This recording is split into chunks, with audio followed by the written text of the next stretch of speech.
Welcome to NASA's Jet Propulsion Laboratory in Southern California. Days ago, NASA's most sophisticated and capable rover to date landed on Mars, the Perseverance rover. Today, we'll see Mars like never before with new photos and videos. Our panel today will help us understand how Perseverance captured what it's like to land on Mars and what the landing site looks like.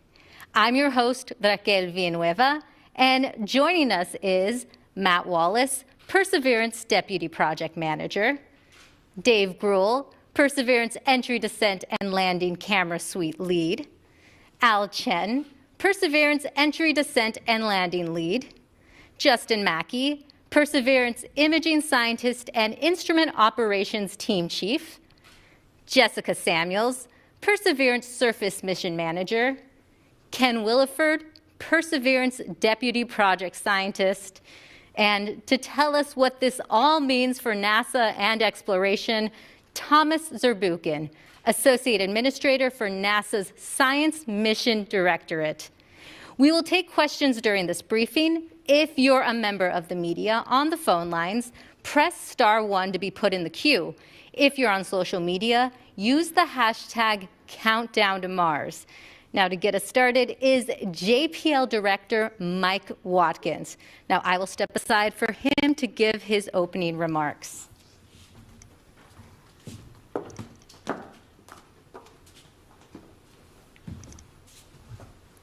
Thank you. Welcome back to JPL. We have a jam-packed press conference today, and I was just looking at the team here. I think we're trying to add it up, maybe 100 years of combined experience with Mars rovers on the panel today. Now, we have been working very hard since we landed. The surface team has been getting the rover set up for the surface mission.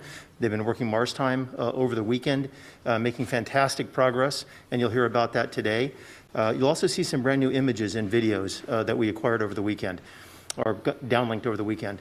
And these are really fantastic images of the surface of Mars and the rest of the descent imagery that we got a preview of on Friday. These images have always been part of the history of JPL. We have taken everyone along with us on our journeys across the solar system, through the rings of Saturn, looking back at the pale blue dot, and incredible panoramas on the surface of Mars. This is the first time we've been able to actually capture an event like the landing of a spacecraft on Mars. And these are pretty cool videos. And we will learn something by looking at the performance of the vehicle in these videos.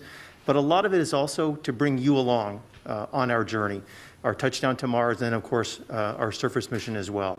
And these are really amazing videos. We all binge watched them over the weekend, if you can call a 1-minute video binge watching, but we watched it many, many times, and it's really fantastic. And just to show you how far we've come in the history of JPL, I want to show one image. This is from Mariner 4 in 1965. So this was actually the first first images sent back from Mars by Mariner 4, and that was hand-colored by the engineers according to a code, kind of like a paint-by-numbers painting. And there it is, the first color image, hand-painted. And so when you see these videos later, I think Dave Gruhl and Justin Mackey will be overjoyed that they didn't have to hand-color each one of these images. So my hat is off. It's a great press conference today. My hat is off to the team, for getting the rover to where we are and these fantastic images down. And to learn more about that team, let me introduce Matt Wallace. Thanks very much, Mike, and thanks for the nice words about the team. I'll try to be brief because I want to get to this video, and I know you do too. I just want to give you a little bit of background on how this whole thing started. My daughter is a gymnast. She's been a gymnast since she was a little kid. And when she was about, I guess, 11 years old, and the project was still in formulation, she asked me for one of those little sports cameras. And being the indulgent parent I am, I got her the sports camera, and she put it in the harness that it came with, and she put the harness on, and she did a backflip. And I don't know about you, but I cannot do a backflip. But when she showed me the video, and I watched that camera pan up to the ceiling, and then the room go upside down and then somehow right itself as she landed on her feet. You know, I felt for a moment that I had a glimpse into what it would be like if I could do a backflip.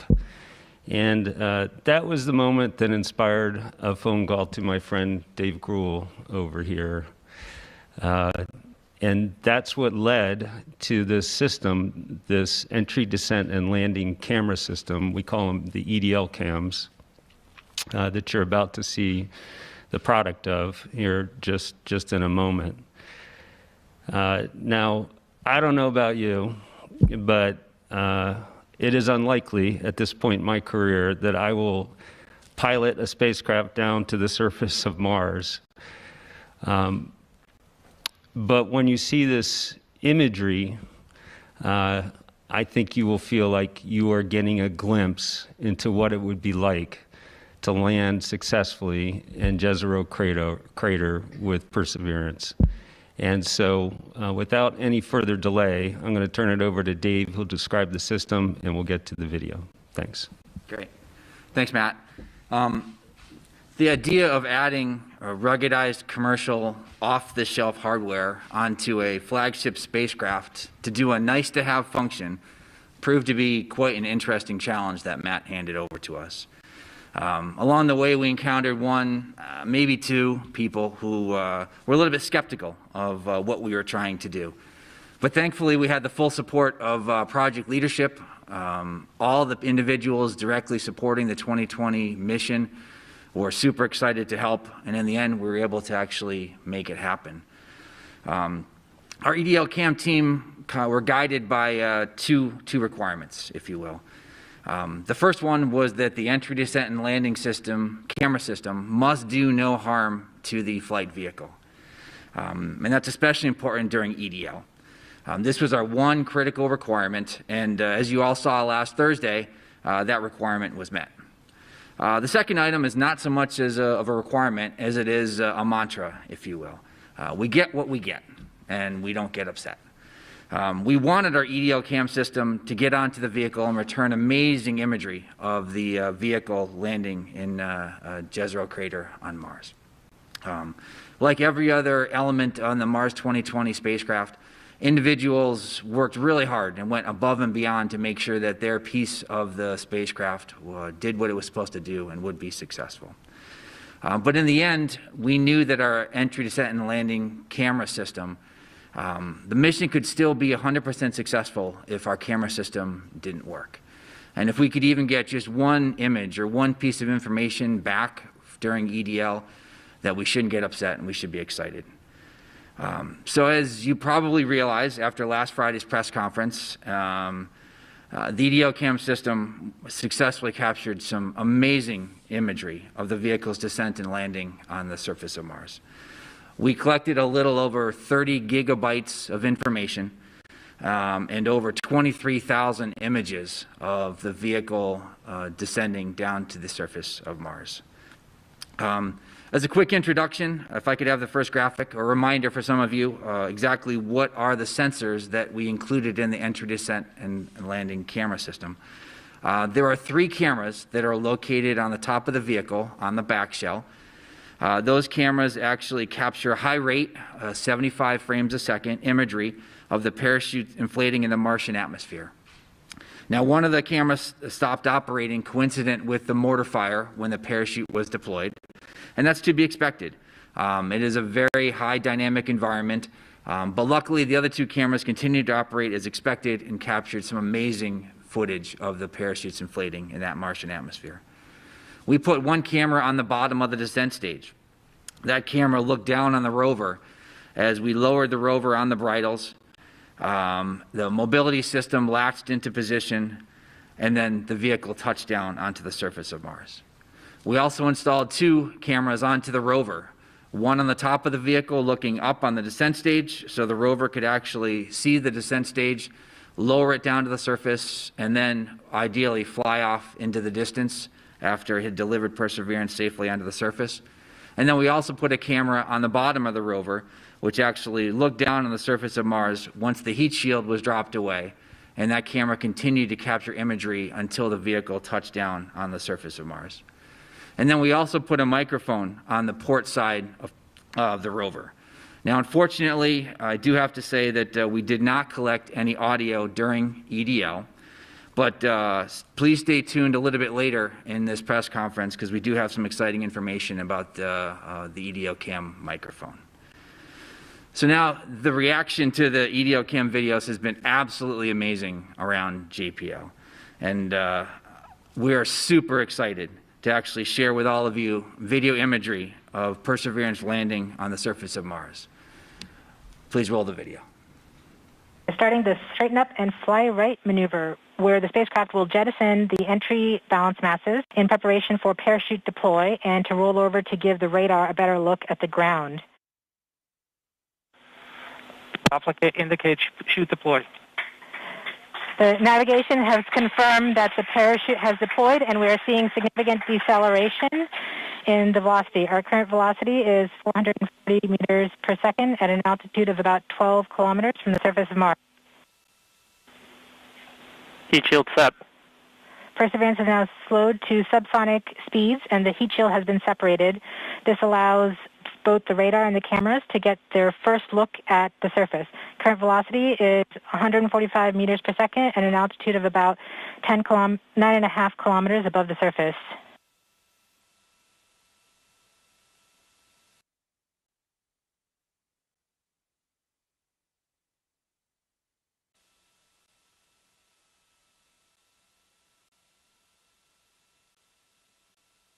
Nav filter converge.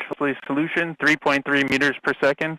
Altitude 7.4 kilometers. Now has radar lock on the ground. Current velocity is about 100 meters per second, 6.6 kilometers above the surface of Mars. Perseverance is continuing to descend on the parachute.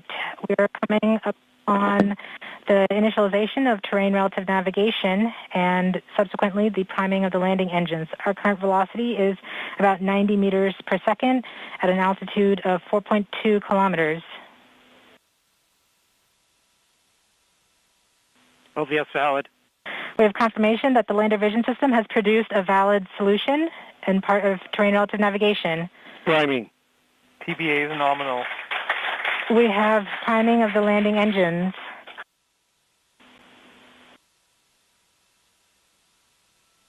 Back shell set. Current velocity is 83 meters per second at about 2.6 kilometers from the surface of Mars. We have confirmation that the back shell has separated. We are currently performing the divert maneuver. Current velocity is about 75 meters per second at an altitude of about a kilometer off the surface of Mars. Here in safety Bravo. We have completed our terrain relative navigation.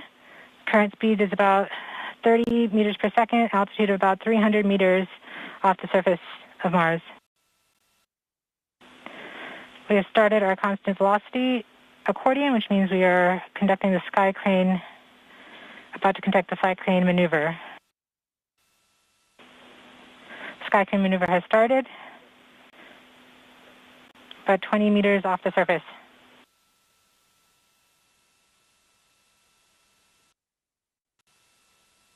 We're getting signals from MRO. Tango Delta. Touchdown confirmed. Perseverance safely on the surface of Mars, ready to begin seeking the signs of past life.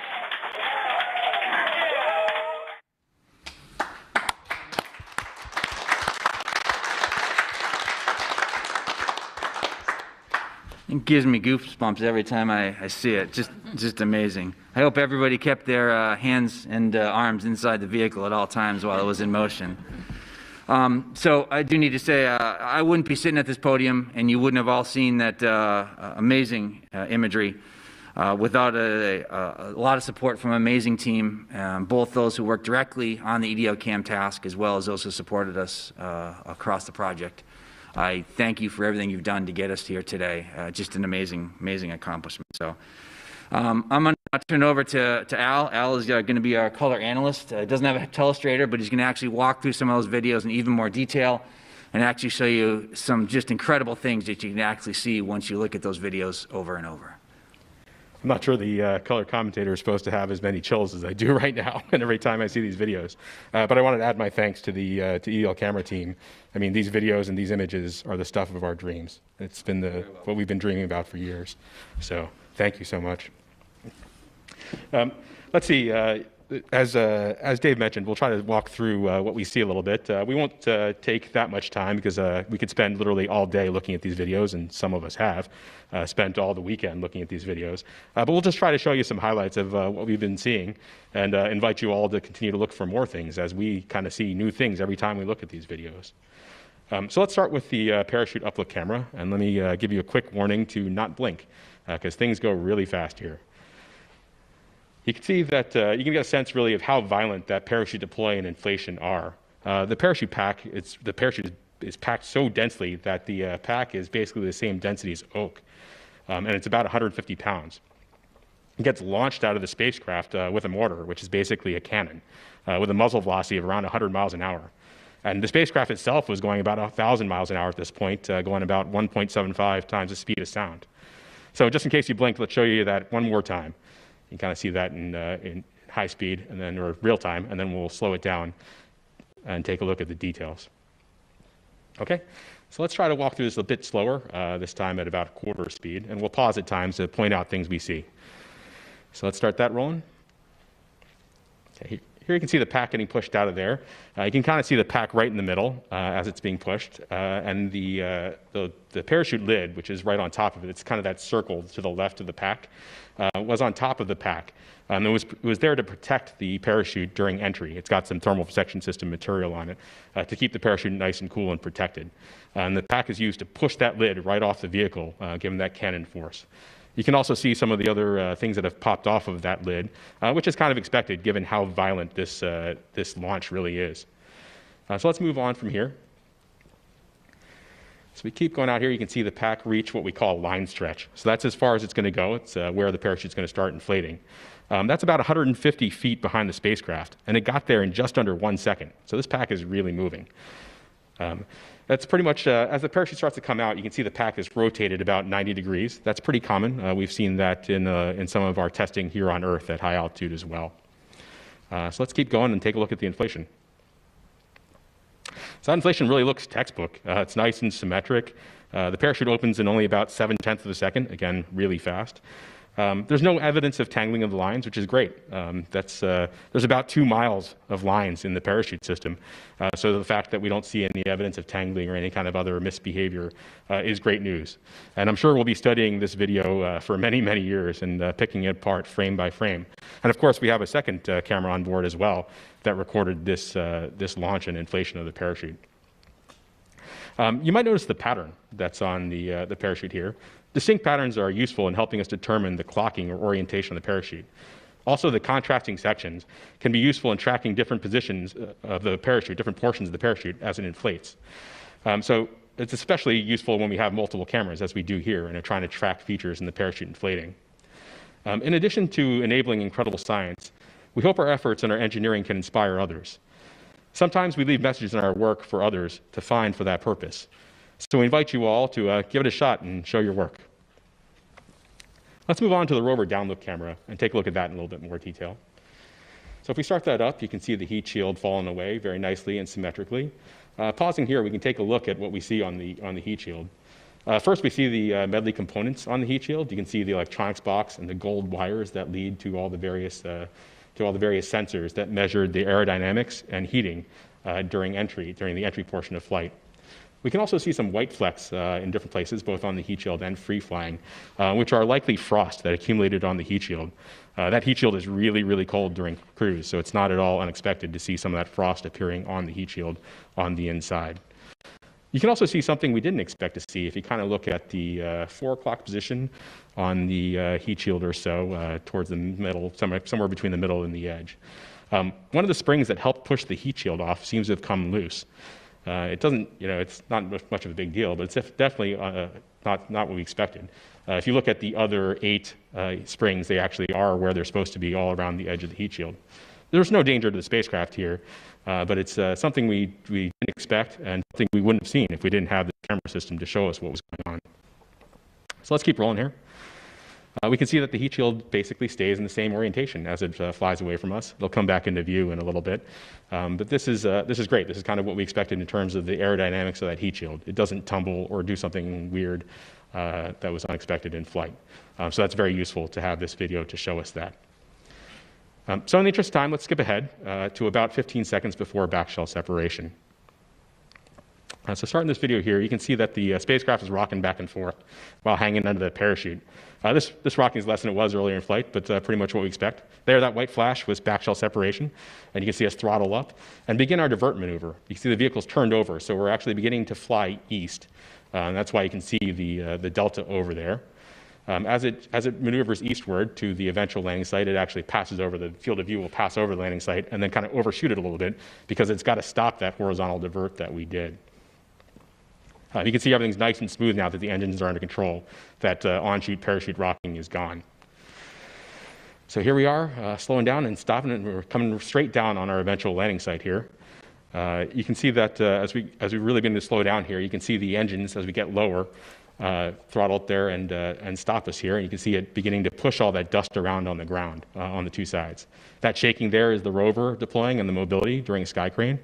And here we are coming down, and that rocking motion of the rover we'll see in other videos. But that settles down right before we hit the ground in a nice, safe, flat spot. There doesn't appear to be too much of concern that's right below us. So that was the rover's view looking down. Let's take a look at the descent stage view looking down as well during that sky crane portion of flight. So here we go. The rover begins to drop away from the descent stage, and that's the first part of mobility deployed. You can kind of see here right before we pause that the mobility kind of shook a little bit in that first deployment. Here you can see the bridles that are hanging down from the top of the picture. Those are what's supporting the weight of the rover below the descent stage. And if you look down toward the left, the bottom part of the image and toward the left, you can see that gold umbilical. That's what's transferring all the information between the rover and the descent stage, including this video. This picture is coming down from the camera up on the descent stage down to the rover through that cord, in addition to other information that's going back and forth.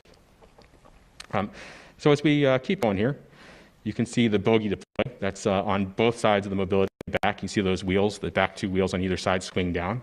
That caused a little bit of rocking of the rover as expected, but you can kind of see that kind of settles out a little bit right as we enter that plume and dust cloud as we get down and touch down.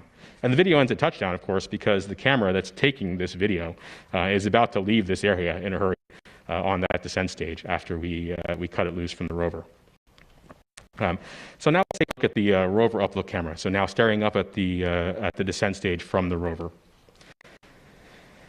So here we go. We got a really close-up look at the descent stage, and we can start rolling that. You can see the descent stage as the rover begins to fall away from it, and see the effect of that rover wobble from the mobility deploy. So pausing here, the first thing that most people will probably notice is that there's no plumes or no visible smoke or anything else coming out of the rockets at the corner of the descent stage. That's expected. Hydrazine isn't a combustion reaction when we burn it. The exhaust products are nitrogen and hydrogen, which are clear. So we expect the plumes to be clear. That's what we see in tests here on Earth as well. So I can promise you those engines are on, though. One thing you can see in the Earth testing we do is that the thrust chambers of those engines get kind of hot and glow pink. And you can kind of see that in the engines here, especially if you look at the engine at the very top right of this image. If you look closely right above the engine bell there on the thrust chamber, you can see little streaks of pink on there. And that's what's happening. As the engines have been on for a long time, they get really hot. And that heat shows up there in those pink stripes that we see. So take a look at that closely when you get a chance to look at the image in some detail. As with the previous videos, you can see the bridles that are supporting the weight of the rover there at the bottom now of this image, and that umbilical, again, transferring data back and forth between the descent stage and the rover. So let's keep going a little bit more. You'll see the image begin to wobble a little bit here. I can promise you it's not the descent stage wobbling, it's actually that rover tipping back and forth a little bit as we saw as the mobility deploys, both the first initial mobility deploy and then the bogies deploying. As we near touchdown, let's slow it down a bit and proceed in slow-mo here. So now we're watching about quarter speed. Things are getting pretty dusty here as we get down toward the bottom. Take a look here at the bottom left of this picture. You'll see actually the instant that we cut the descent stage away. And you'll see those throttles begin to get retracted up toward that descent stage as they're pulled up. And this is as planned. There they go. See as they got yanked up there right before. And then we'll see the descent stage begin to turn and ascend and head out toward the northwest with the umbilical dangling behind it. Since the rover was pointed almost directly to southeast, the descent stage chose to go toward the back. That's also to make sure, of course, that the engines don't plume the rover, that we don't damage the rover with that engine thrust. So we sent that descent stage off to the northwest, which Jessica will show you about in a little bit. So I can and have watched those videos for hours and keep seeing new stuff every time. So I invite you all to do that too. So now I'll turn it over to Justin, who will talk to you a little bit about the images we've been taking on the ground. All right, thank you, Al. I'm Justin Mackey. I'm the Mars 2020 Perseverance imaging scientist here, and I develop imaging systems at JPL. And when Dave asked me to help out with the EDL cam development about 6 years ago, I was really excited about it. I knew it would be challenging and interesting, and even possibly spectacular, but I had no idea that it would be this amazing, and we are so happy and proud, and I just want to thank Dave and Matt for just giving us the leadership and giving us the chance to do this. Like Matt and Dave and Jennifer and Rick and others on the project, I've actually worked on all 5 of the NASA rover missions, and as part of my job, I review images from Mars like every day. That's what I do. And when I saw these images come down, I have to say I was truly amazed. And I know it's been a tough year for everybody, and we're hoping that maybe these images will, help brighten people's day. Your smartphones and make them your screen backgrounds and things. I'm just really happy that it all worked out. So now we're on Mars, and I'm going to talk a little bit about what we've been doing over the weekend. Over the weekend, we deployed the RSM, and if you go to the first picture, there's a picture of the remote sensing mast, the RSM, which is that mast on the rover, and you can see the navigation cameras up there, the left and right navigation cameras, or nav cams as we call them. This is another new imaging system that we've developed here specifically for the 2020 mission. These cameras represent a pretty significant advancement over previous imaging systems that we've flown. These are 20 megapixel color cameras with very high resolution and wide angle lenses that we use to basically map out the surface as the rover drives, and then we use these images to do planning and things. And so the first thing we did after we deployed the mast is we started imaging the surface. So the next slide shows one of our first images from the cameras. This image is actually in low resolution mode, so it's 1/4 of the full resolution of the camera. So it's been shrunk down, but you can see right there the vista that we're seeing. This is the rover, obviously on Mars, and you can see some of the material that landed on the deck. But everything looks in good shape, and so we're using these images to inspect not only the vehicle but the surface around us. The next slide shows the view down towards the surface.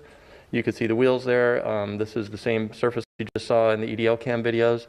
You can see some of the scouring that the rocket plumes did for us, clean it off, make it nice and clean so we can take pictures of it and dust it off for us. The next slide shows a view looking out towards the south, and this just an amazing scene here. This is it. This is Mars. We're here in our place that we're going to be exploring over the next months and coming years.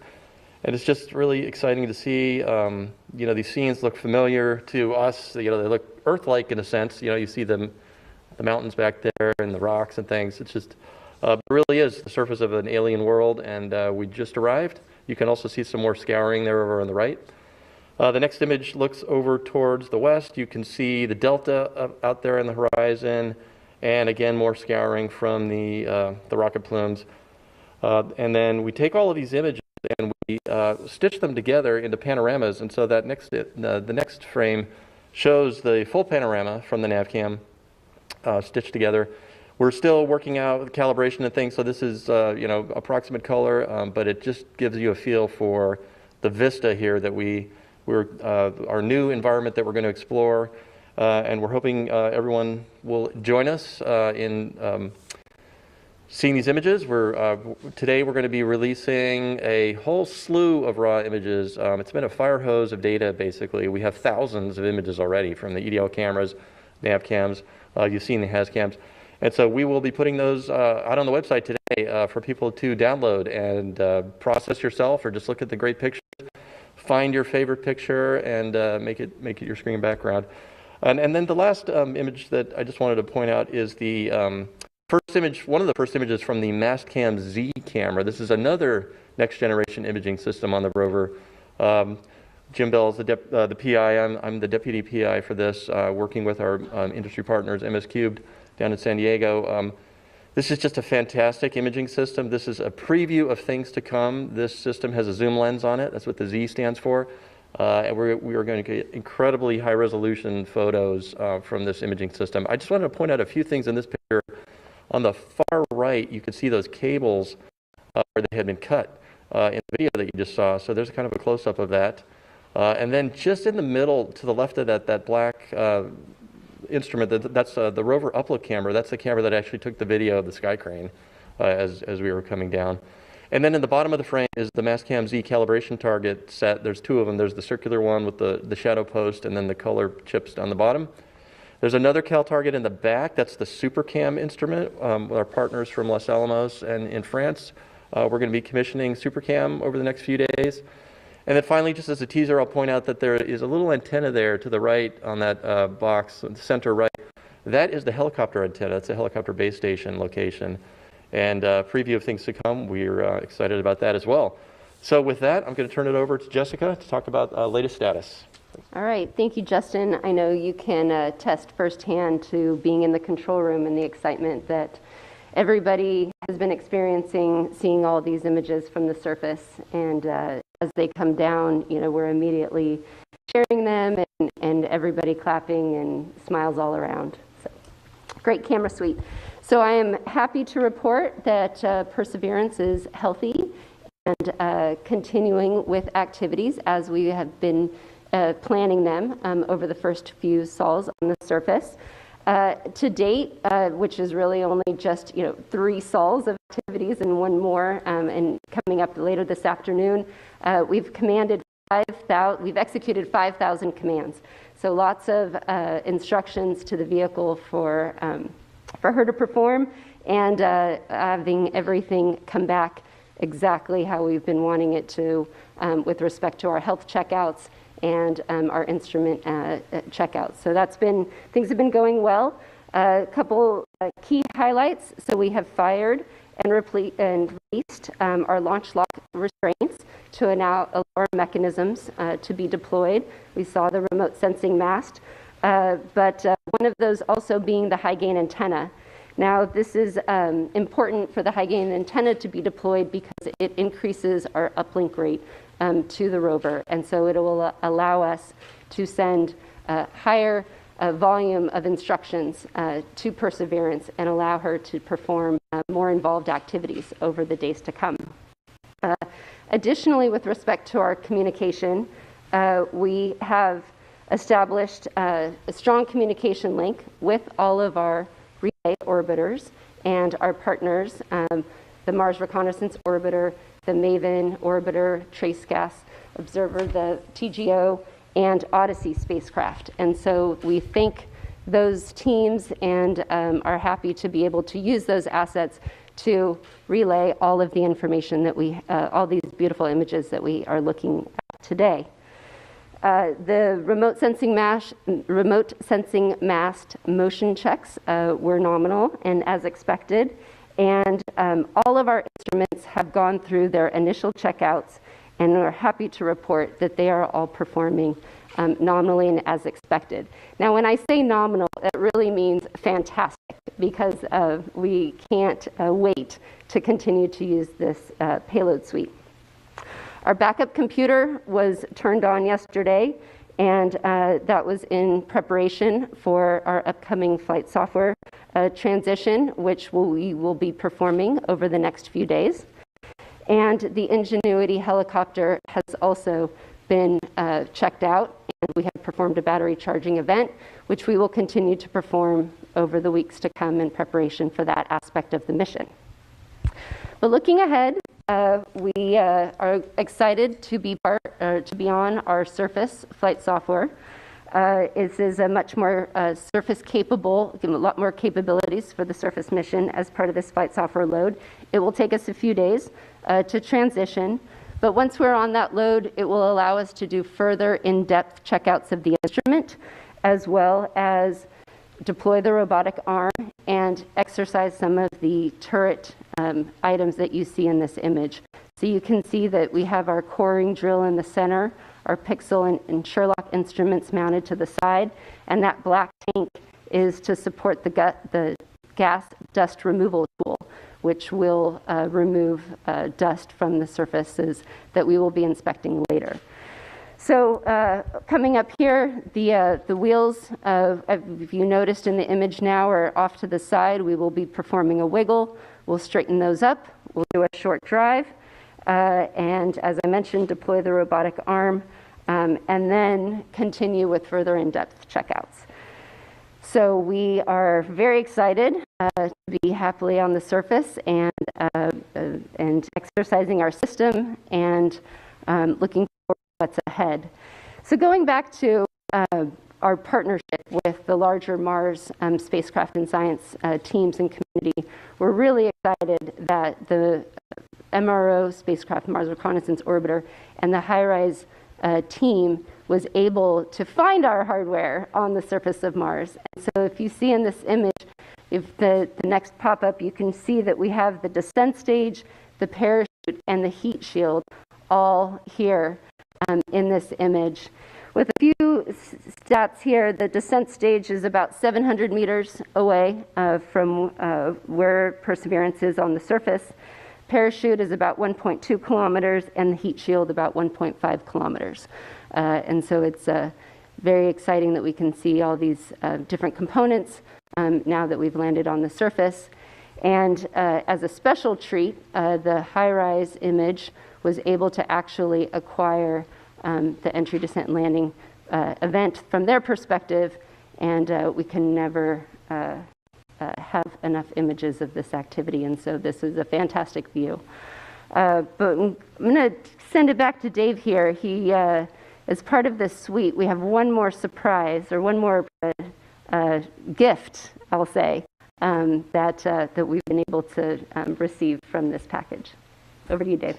Thanks, Jessica. So I think we probably have overloaded your visual sense for a little bit. So we're going to do something a little bit different, and I'm going to have some fun here for a second too. So I'm going to get rid of this.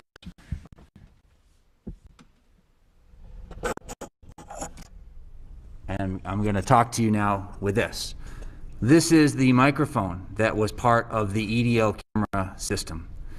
When the EDO cam system was first envisioned, it was set up as just a bunch of cameras to capture some amazing imagery on the surface of Mars. And about a year or so after it was first conceived, I got a phone call, another call from Matt. After talking to headquarters, asked the question, could we possibly put a microphone as part of our EDO camera system? So we worked with the team, we took a look, and sure enough, it was something that we could do. And so we started off that detailed design and identifying a microphone that would work for us and getting it onto the vehicle. About a year after this first started, I was giving a tour at JPL. And I happened to mention to the group that I was giving the tour to that the decision had come down and we were working to actually include a microphone onto the vehicle. And after the tour was done, a gal came up to me and she said some things to me that I won't forget anytime soon. She said, I'm super excited that you guys are going to try to put a microphone onto the rover and get it to the surface of Mars. And I was very appreciative. And I asked her afterwards, I said, I'm curious, why is it that this relates to you so much? And her response was that her sister was visually impaired. She was not able to see these images that we saw earlier or that we sent down in the past. And while she tries to describe them to her, she felt that she just can't quite capture that same sense of amazement that she gets when she gets them visually. And that by actually getting a microphone onto the surface of Mars, the hope was that she'd be able to experience things on Mars the same way that she was when she actually looked at them. And that stuck with me. We continued to work super hard to make sure that this microphone would work. And that's part of the reason we were disappointed why it didn't work when we actually went and did our entry, descent, and landing sequence. I wish I had actually captured that individual's name. I would love to reach out to her now and say, we've done it. I hope your sister is enjoying it.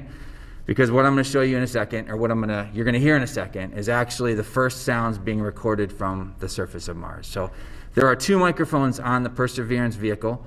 There's this microphone here, which is part of the entry, descent, and landing system, and there's a second microphone that is on the SuperCam instrument. And we're counting on both of these instruments, recording some absolutely amazing sounds from the surface of Mars. So with that, I invite you now to, if you would like to close your eyes and just imagine yourself sitting on the surface of Mars and listening to the surroundings. If I could have the first one, please.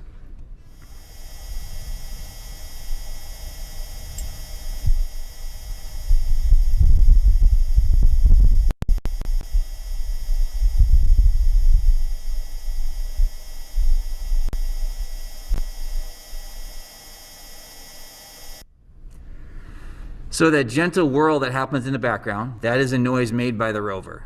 But yes, what you did hear 10 seconds in was an actual wind gust on the surface of Mars, picked up by the microphone and sent back to us here on Earth. The analysis indicates that was around a 5 meter per second type of a wind gust. So we can sit here now and actually tell you that we have recorded sounds from the surface of Mars. So we have a second one, which basically further reduces the noise of the rover, so you can just hear what the wind would sound like on Mars. And once again, I invite you to sit back and have a listen to what it would sound like to be on Mars.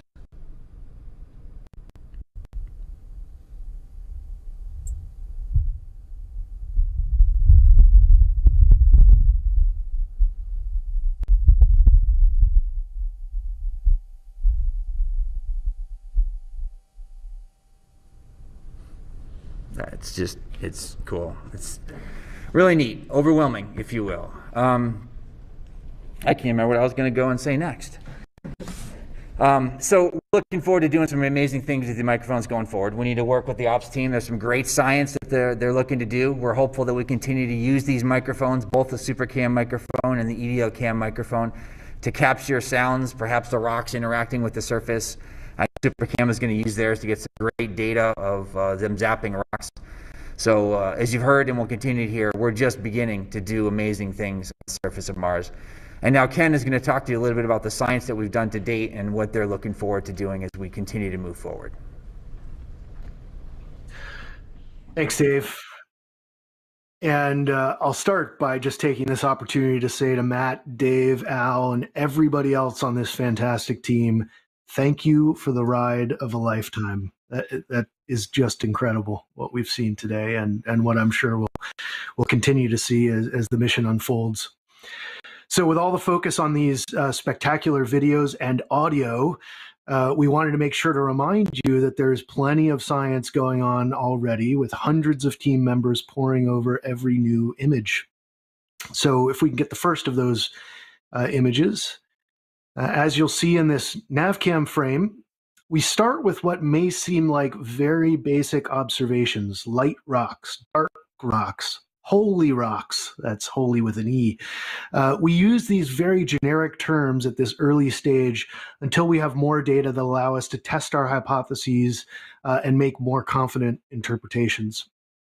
Follow along with the mission, and you'll see that this is a theme. As we get closer, our view of Mars continues to resolve and a coherent story emerges. Next image, please. Finally, I just want to briefly point out that we are finding real science value in these EDL cam videos. Here you can see a beautiful new perspective on the Jezero Delta. And if we can get the next image, also a new perspective on some of the beautiful stratigraphy around our landing site, which is up near on the far right side of this image. So now, to put all of this in context for us, I'll hand it over to Dr. Thomas Zurbuchen.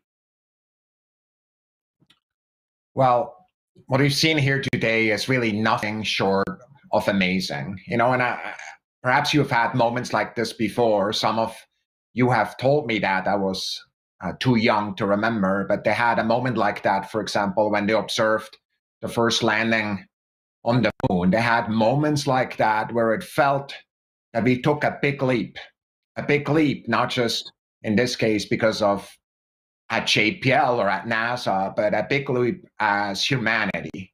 Of course, it's a leap that was enabled by work over decades, and on this mission for close to a decade.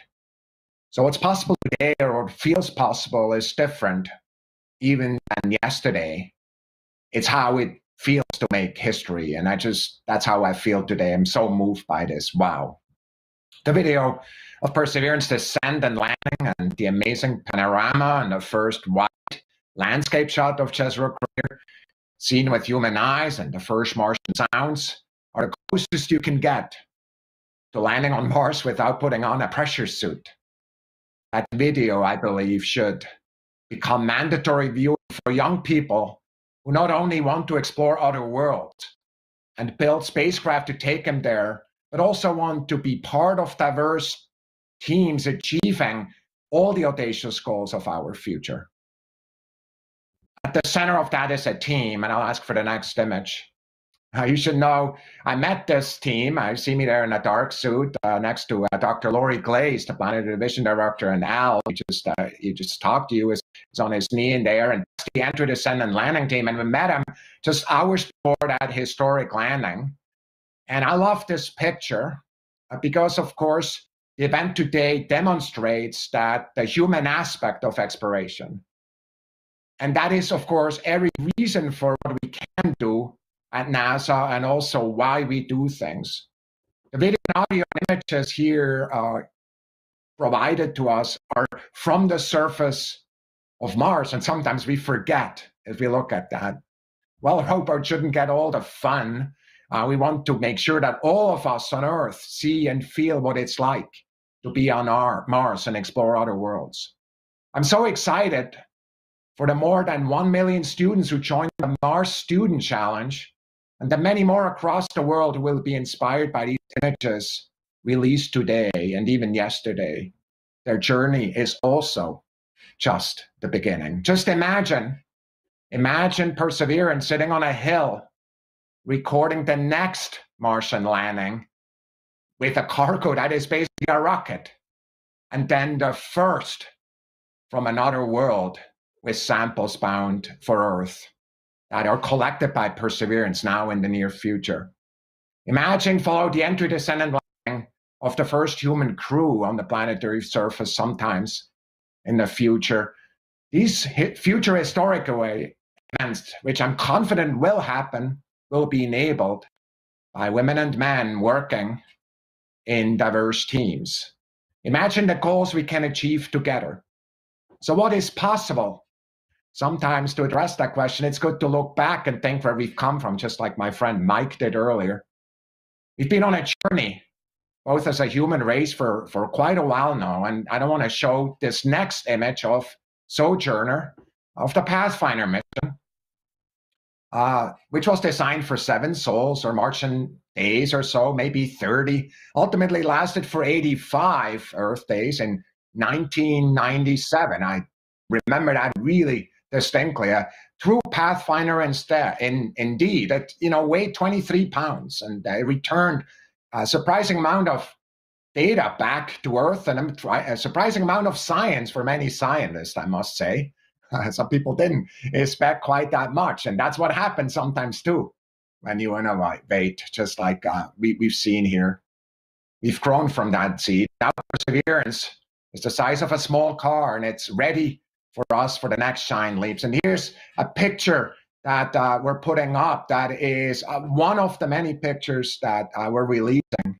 And of course, it's a picture, one of my absolute favorites, and that's a picture of the sample caching system on there, because it's that sample caching system that will connect this mission to the samples that will bring back to Earth and other historic feed we're working on.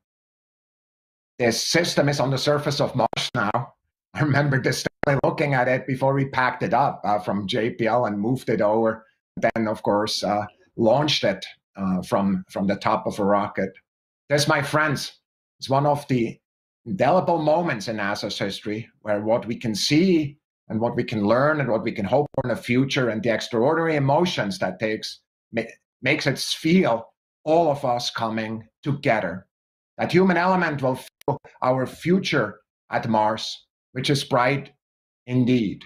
And it will fuel the dreams of a new generation that will return to Mars and also study the samples that we will eventually bring home. I'm so grateful to this team and literally the thousands, both at JPL and within the US and around the world, to all of you who have engaged in this mission.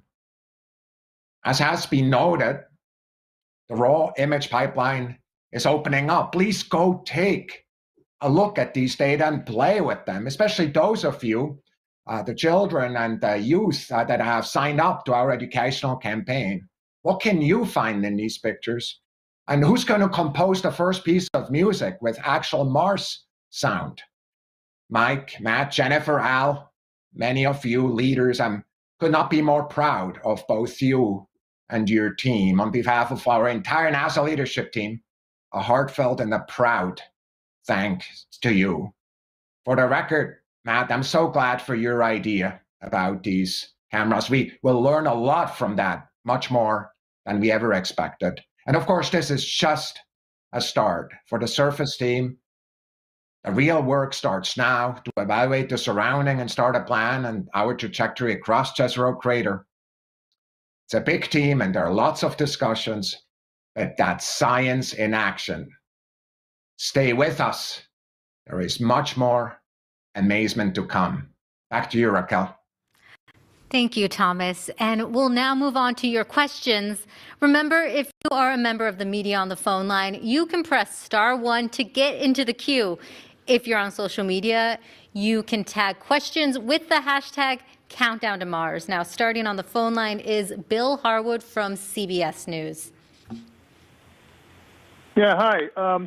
I guess this is for Al or maybe for Matt. I mean, other than the loose spring you guys saw in the heat shield, is there anything at all in that video that looked all phenomenal? I mean, you know, it looked like it was almost textbook. And I'm not saying that just to, I don't know, give you free praise, but I didn't see, you know, I don't see anything like that. So is there anything? Thanks. I can take that one. We've been poring over those videos and looking for anything that could be wrong, and also looking at the rest of the data. And we did have a pretty clean run through entry, descent, and landing. There were a couple of bits of the parachute lid that came off. Some of that was expected. In fact, we knew that there was some risk of that as well. And there was, if you look at the video, you can actually see a chunk. That's the radome. It's a cover. For one of the low gain antennas we used during cruise and also during part of EDL, that came off. We had hoped that it wouldn't, and we tried to restrain it a little bit better, but we knew that it was a risk that it might. So that's something we noticed that's on there as well.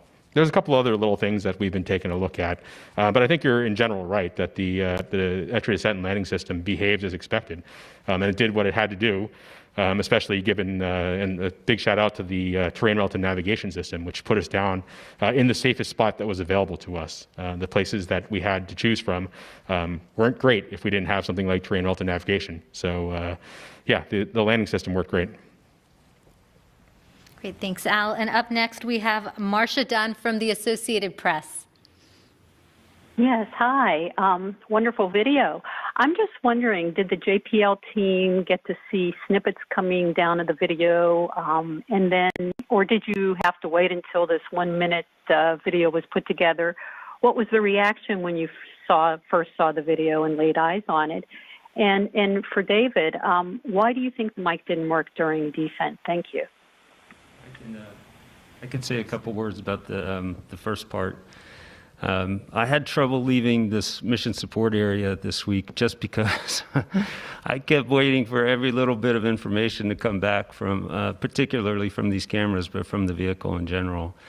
And I can tell you, every time we got something, people were overjoyed, giddy. They were like kids, you know, in a candy store. You know, we'd get a thumbnail, which literally is just a really low-res, blobby-looking thing of one of those videos that came down first, and we'd just be falling on the floor excited with what we were seeing, and that's before even the high res came. You know, there's a lot of people that have contributed to this entry, descent, and landing system.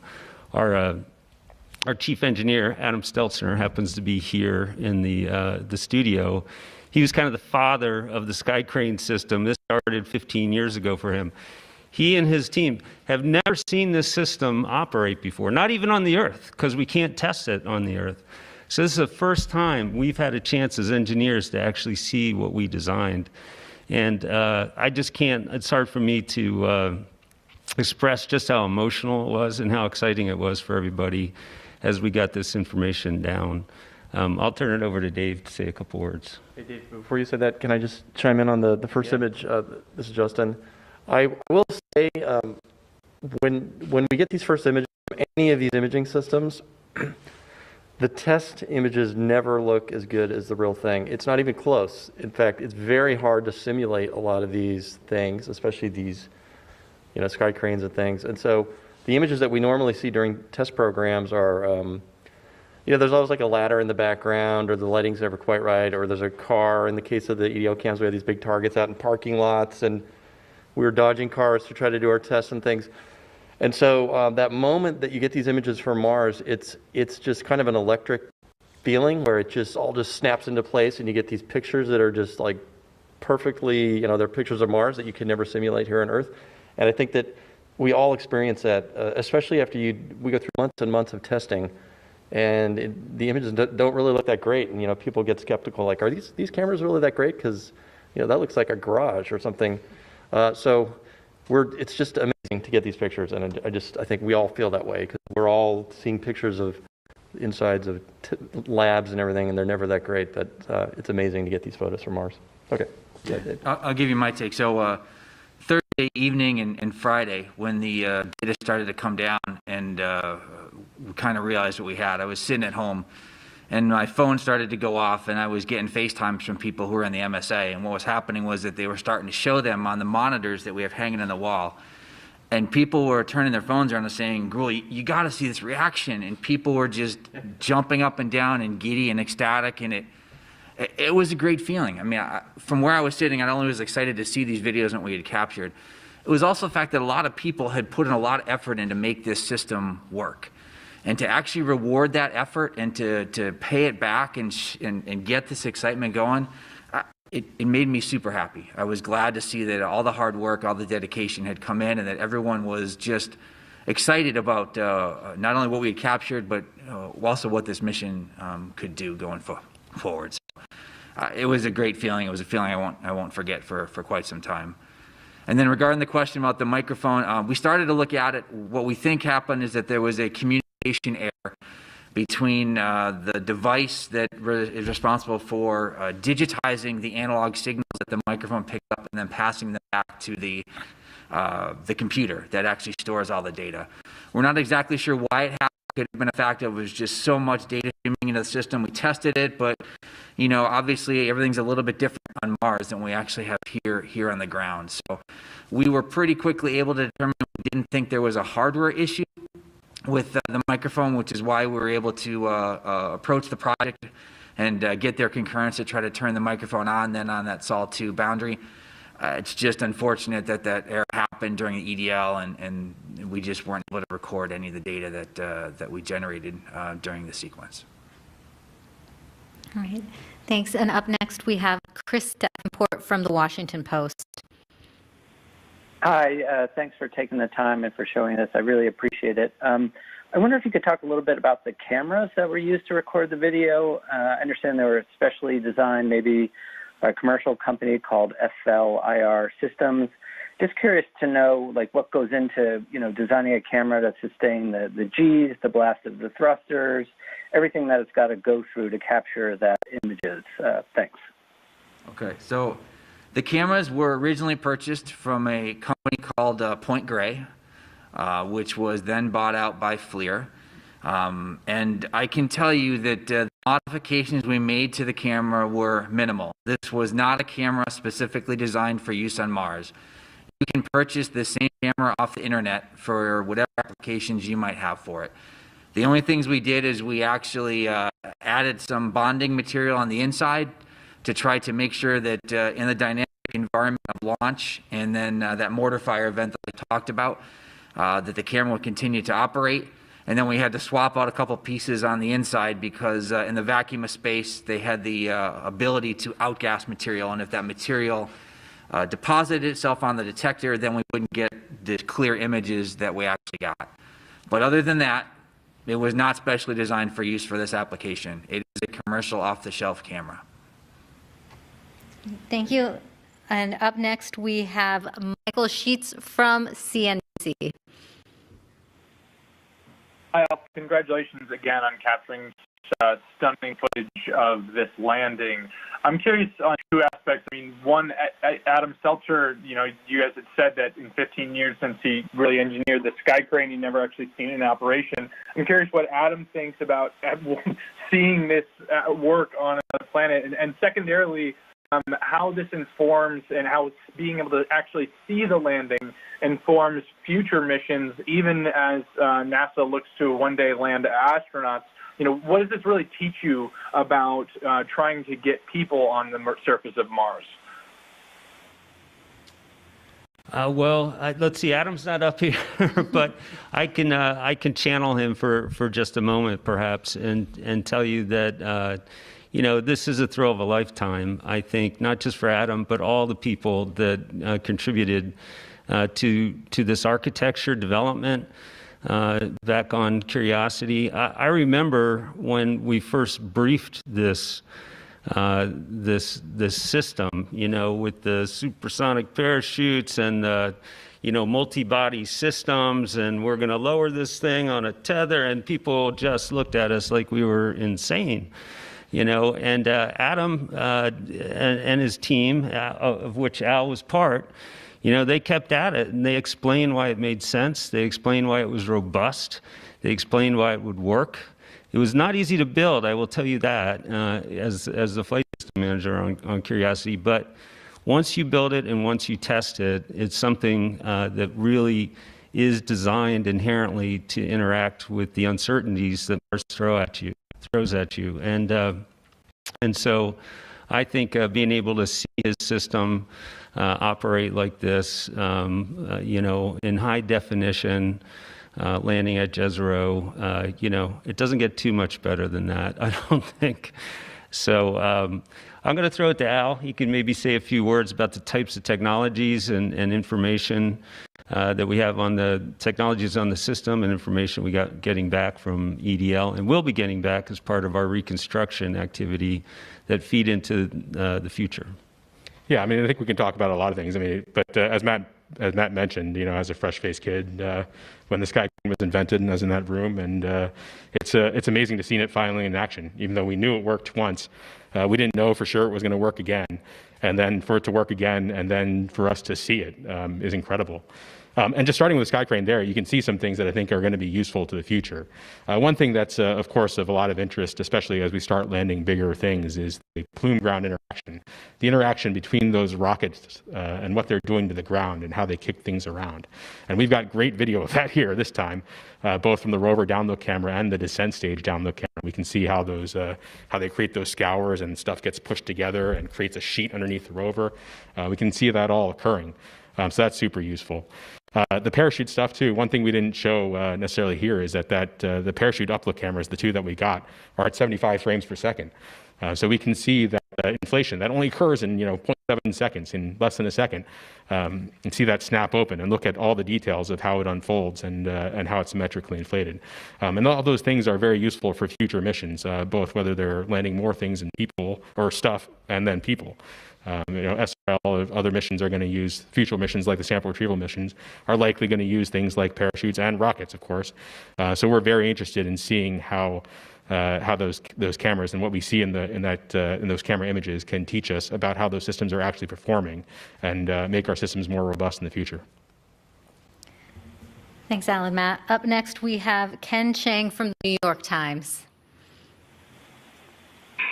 Hi, thank you. I was wondering if you can give me a few more details about how the data came back. Those 30 gigabytes that was collected, how much has come back, and what was the data rate that you were able to send them information back? Thank you. Maybe Jessica can... So I can say that as part of our commissioning activity, we actually walk the data rate up over the course of our different overflights with the orbiters. And so we start with a lower rate, 2,000, 8,000, and then we increase that into an adaptive data rate with the orbiter, in which we can continue to go many megabits, 2 meg, 8 meg, and then much further beyond that over the course. The total volume, though, I don't have off the top of my head, and so maybe, I don't know if that's something that Dave or we can provide for you later. Justin, do you have how many images we got back? Yeah, we counted. So we counted yesterday that we're releasing today. There was about 4,500 that we've gotten so far that we're pushing out to the web today. And I will mention that when the orbiters fly overhead, the comm passes typically return, let's say 500 to 900 megabits per pass. And we've had, I don't know, well, we've had a lot of them now, like 5 or 10 of them. We've typically had about 2 to 3 overflights per night, and it does vary. The rates I was referring to are the communication rates from the rover to the orbiter. And then once that's collected, then we're anywhere from, some passes will be smaller, 80 to 100, and where we've had other passes which have been significant amounts of data up at 700. And so it is variable per orbiter and per orientation. Yeah. And I want to add one more thing I wanted to mention about the camera technology and then this data. We haven't mentioned it, but in addition to use commercial cameras, we're using a commercial computer, an Intel-based PC that's running Linux, open source. So it's the first open source, at least that I know of, open source Linux box running on the surface of Mars. It's actually inside the rover. It's quite compact. And so there's the Linux operating system.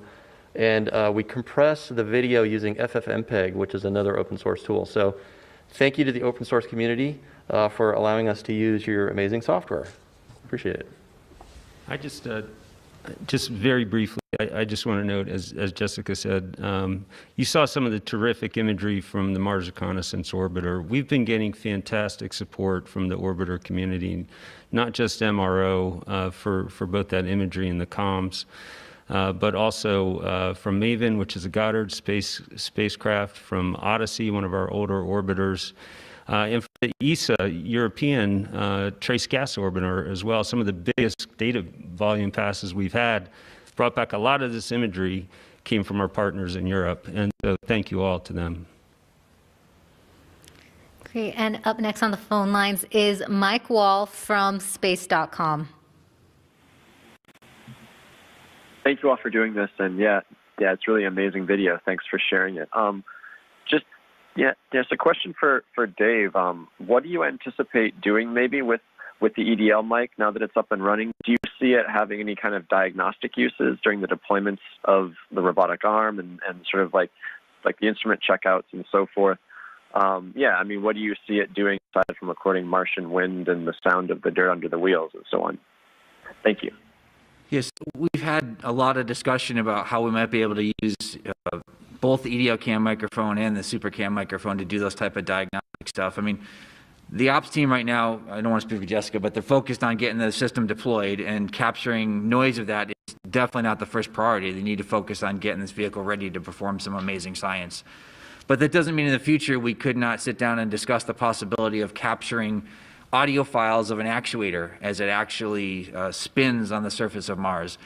The noise is an incredible thing that engineers can use to basically detect the health of moving systems, gears and actuators and things like that. And so if we get a snapshot of actuator today, and you can compare over time, do another snapshot, another audio file of that actuator in the future, compare the two and see if there's anything that can be learned in terms of the health of that device. Now, with that said, I do need to remind everybody that the microphone that's in the EDL camera system, just like all of the cameras and other hardware, is off-the-shelf hardware. It is not designed to live in the hostile environment of Mars. It gets down 120 degrees plus below zero at night, and then it warms up significantly more in the day to minus 40 or something like that. So those temperature cycles and that cold temperature are going to significantly limit the life of these devices. They're just not designed to last for long periods of time. The SuperCam microphone might continue to work. It actually is designed a little bit more for this particular environment. It can last longer. So I think, as you heard, I think Dr. Z mentioned earlier, we're always surprised by how rugged and robust some of our items are, how long they actually last. They continue to operate far longer than we designed them. We've gotten pretty lucky over the last couple of days. Perhaps we'll get lucky and the hardware will continue to operate on the surface of Mars and allow us to do those type of diagnostic things in the future. I don't know, Jeff, you want to add anything more about how you might consider using them?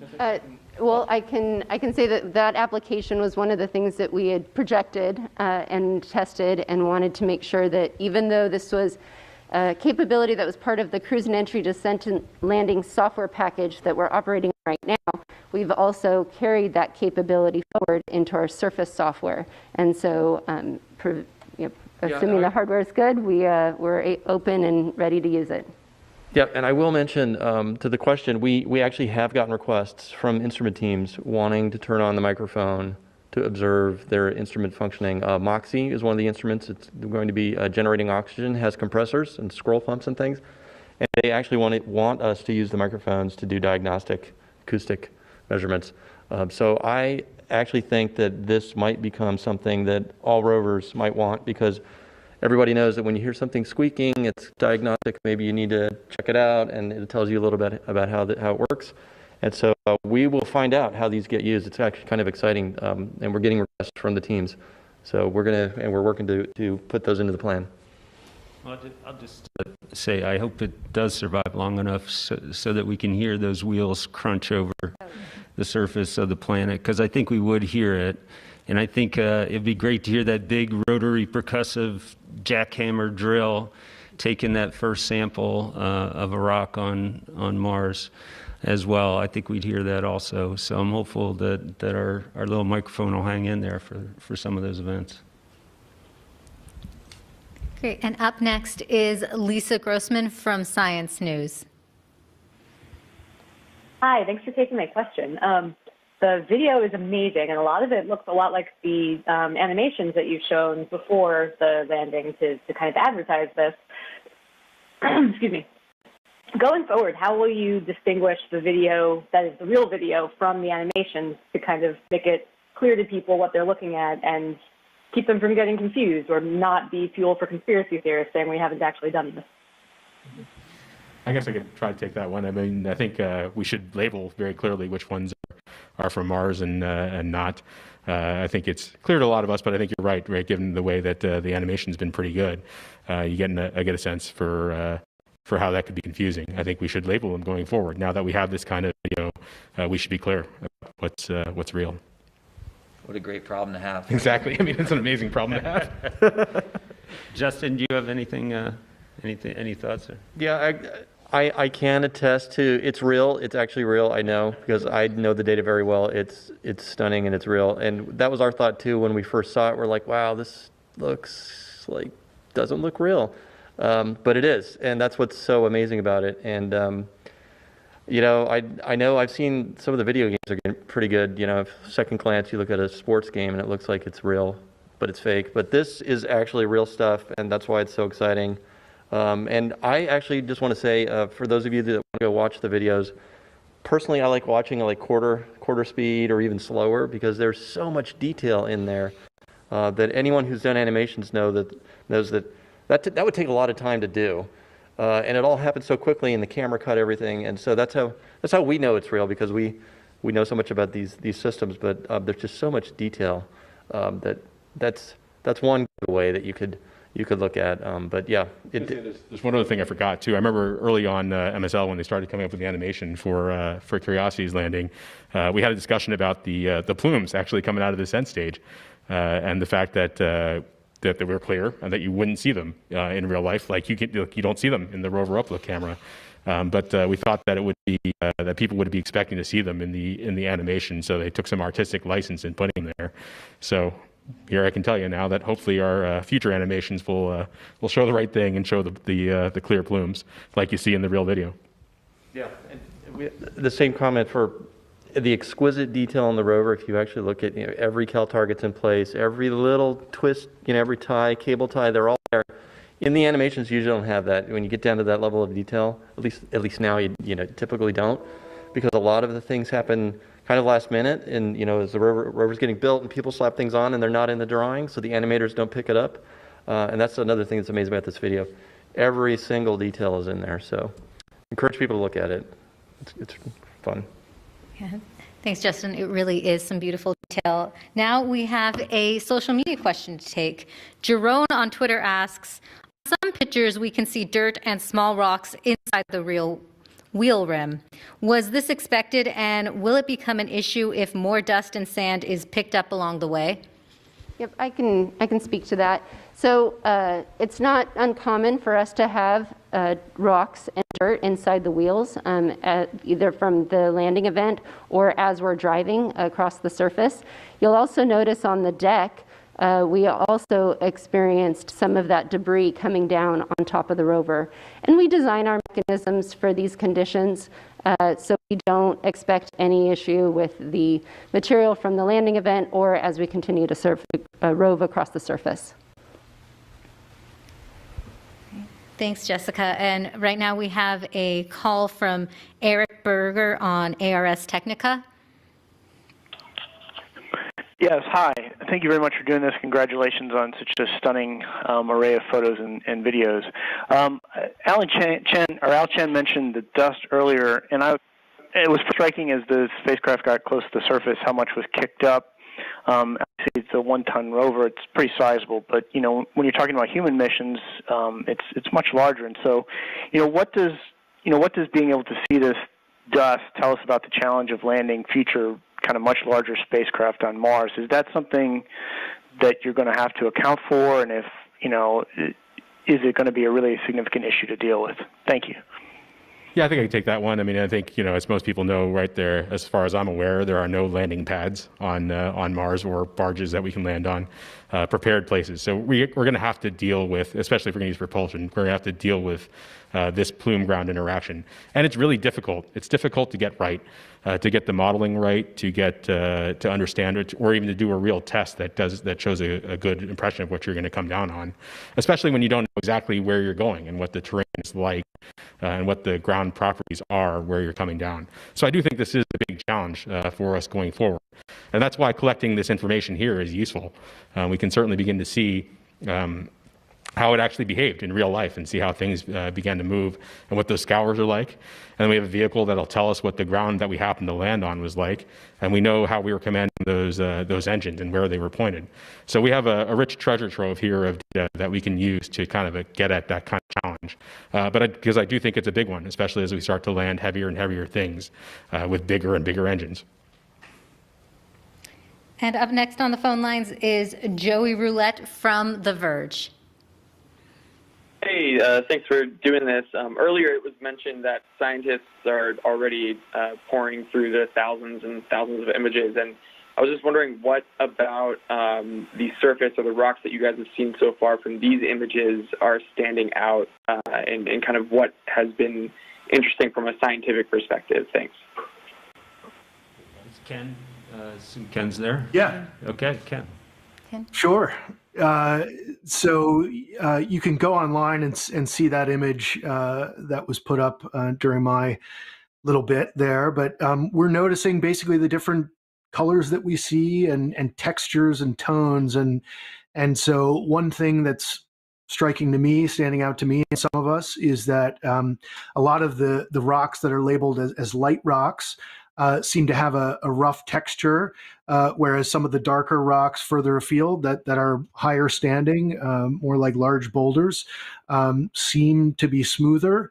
That can mean something about the grain size and the potentially the composition of the rocks themselves. One of the things we're noting as the resolution gets better is that these light rocks closer to the foreground may actually be kind of dark on the inside, and that the light tone we see may be largely due to dust covering, and where the rocks stand up a bit higher and have less dust, they tend to appear dark. So a lot of new patterns are emerging. And then, of course, one of the most exciting and interesting things are these, what we call the holy rocks, that are, in some cases right under our wheels, and these smaller cobbles that are right around the rover. I didn't mention, but one of the possibilities for those holes is that they are what we would call vesicles, which would be due to gas escape from a volcanic rock. We're not calling them vesicles at this point because it's important for us to stay open to the different possible interpretations and not get locked in yet on limited data. But if they are volcanic rocks, that is enormously important to us, because it potentially provides an opportunity to get a really nice radiometric age or an absolute date if a sample like that comes back to Earth. But then again, if you go back to images from many previous Mars missions, rovers and otherwise, you'll see that wind abrasion can cause those sorts of holes in all different types of rocks. So just a few of the thoughts that are emerging, and then of course we're starting to get views of the Delta Front now, which just have us, on cloud nine, looking at some of the targets further afield that we're excited to explore. Great. Thanks, Ken. We have another phone line question. Mark Zastro from Astronomy Magazine. Hi. Thanks for taking my question. I guess this is a question for Al. And I was just wondering if you could speak to the performance of the landing vision system, if you've gotten a chance to dive into that, how the range figure and terrain relative navigation really performed, and just sort of what it was thinking, how it was making its decisions as it descended. And then when you look at its performance and its accuracy, how do you judge it? And can you see that improvement over Curiosity? Yeah, that'd be great. I mean, I was really hoping for a chance to speak to that a little bit, actually. The Lander's Vision System, as part of the Terrain Relative Navigation System, really did great. In fact, here's some stats, right? Based on the targeted, well, we took many images on the way down. We got tons of landmarks. We were very able to match up what we saw with our onboard map. It was almost perfect, better than many of our field tests or even simulations. So we got a very good lock on where we were. And in fact, when you combine that with our safe target selection and where we flew to, we only missed the targeted pixel by about 5 meters. So we were aiming for a particular spot on the planet once it had decided what was reachable and what the safest spot was. And given how well the Lander Vision System performed and our system in flying us there, we only missed by 5 meters. So that was really great. I mean, I think we've really showed that this system can do what we wanted it to do in helping us figure out where to go and go to a safe spot. Great. Thanks, Al. We have so many questions coming in that we are going to keep the phone lines open for a little while longer. Remember to press *1 to get in our queue. For now, I'm going to take a social media question from Bob on Twitter, who asks, how does the processing power of the onboard computer compare to a great smartphone? Matt, do you want to take that one? Yeah, sure. That's a good question. In the space business, we have to build things that we know are gonna work. And space is a pretty hostile environment, and the surface of Mars is even worse with the temperature swings, which we were talking about. You need systems that are capable of dealing with the radiation and the temperatures and really perform with very high reliability. So as a result of that, we have a tendency to use systems that have been around for a while, that are well shaken out. And on Perseverance, we're using the same computer that we used on Curiosity, in large part because we know it worked, and we wanted to have that successful flight heritage that we had from the previous mission. So this is a computer that you would have found 15 or maybe even 20 years ago that we're flying. Having said that, these EDL cameras, which we were just talking about, are off the shelf, state-of-the-art, new technology. And it is always a thrill for us when we have the opportunity, like we did in this particular application, to bring that kind of technology into our systems. It's a very powerful way to multiply our functionality and our capability. And so this was a great example of being able to use new technology. So I don't know if that's an exact answer to the question, but in short, that's that's a summary. Great. Thank you, Matt. And Thomas, we actually have a question for you coming in.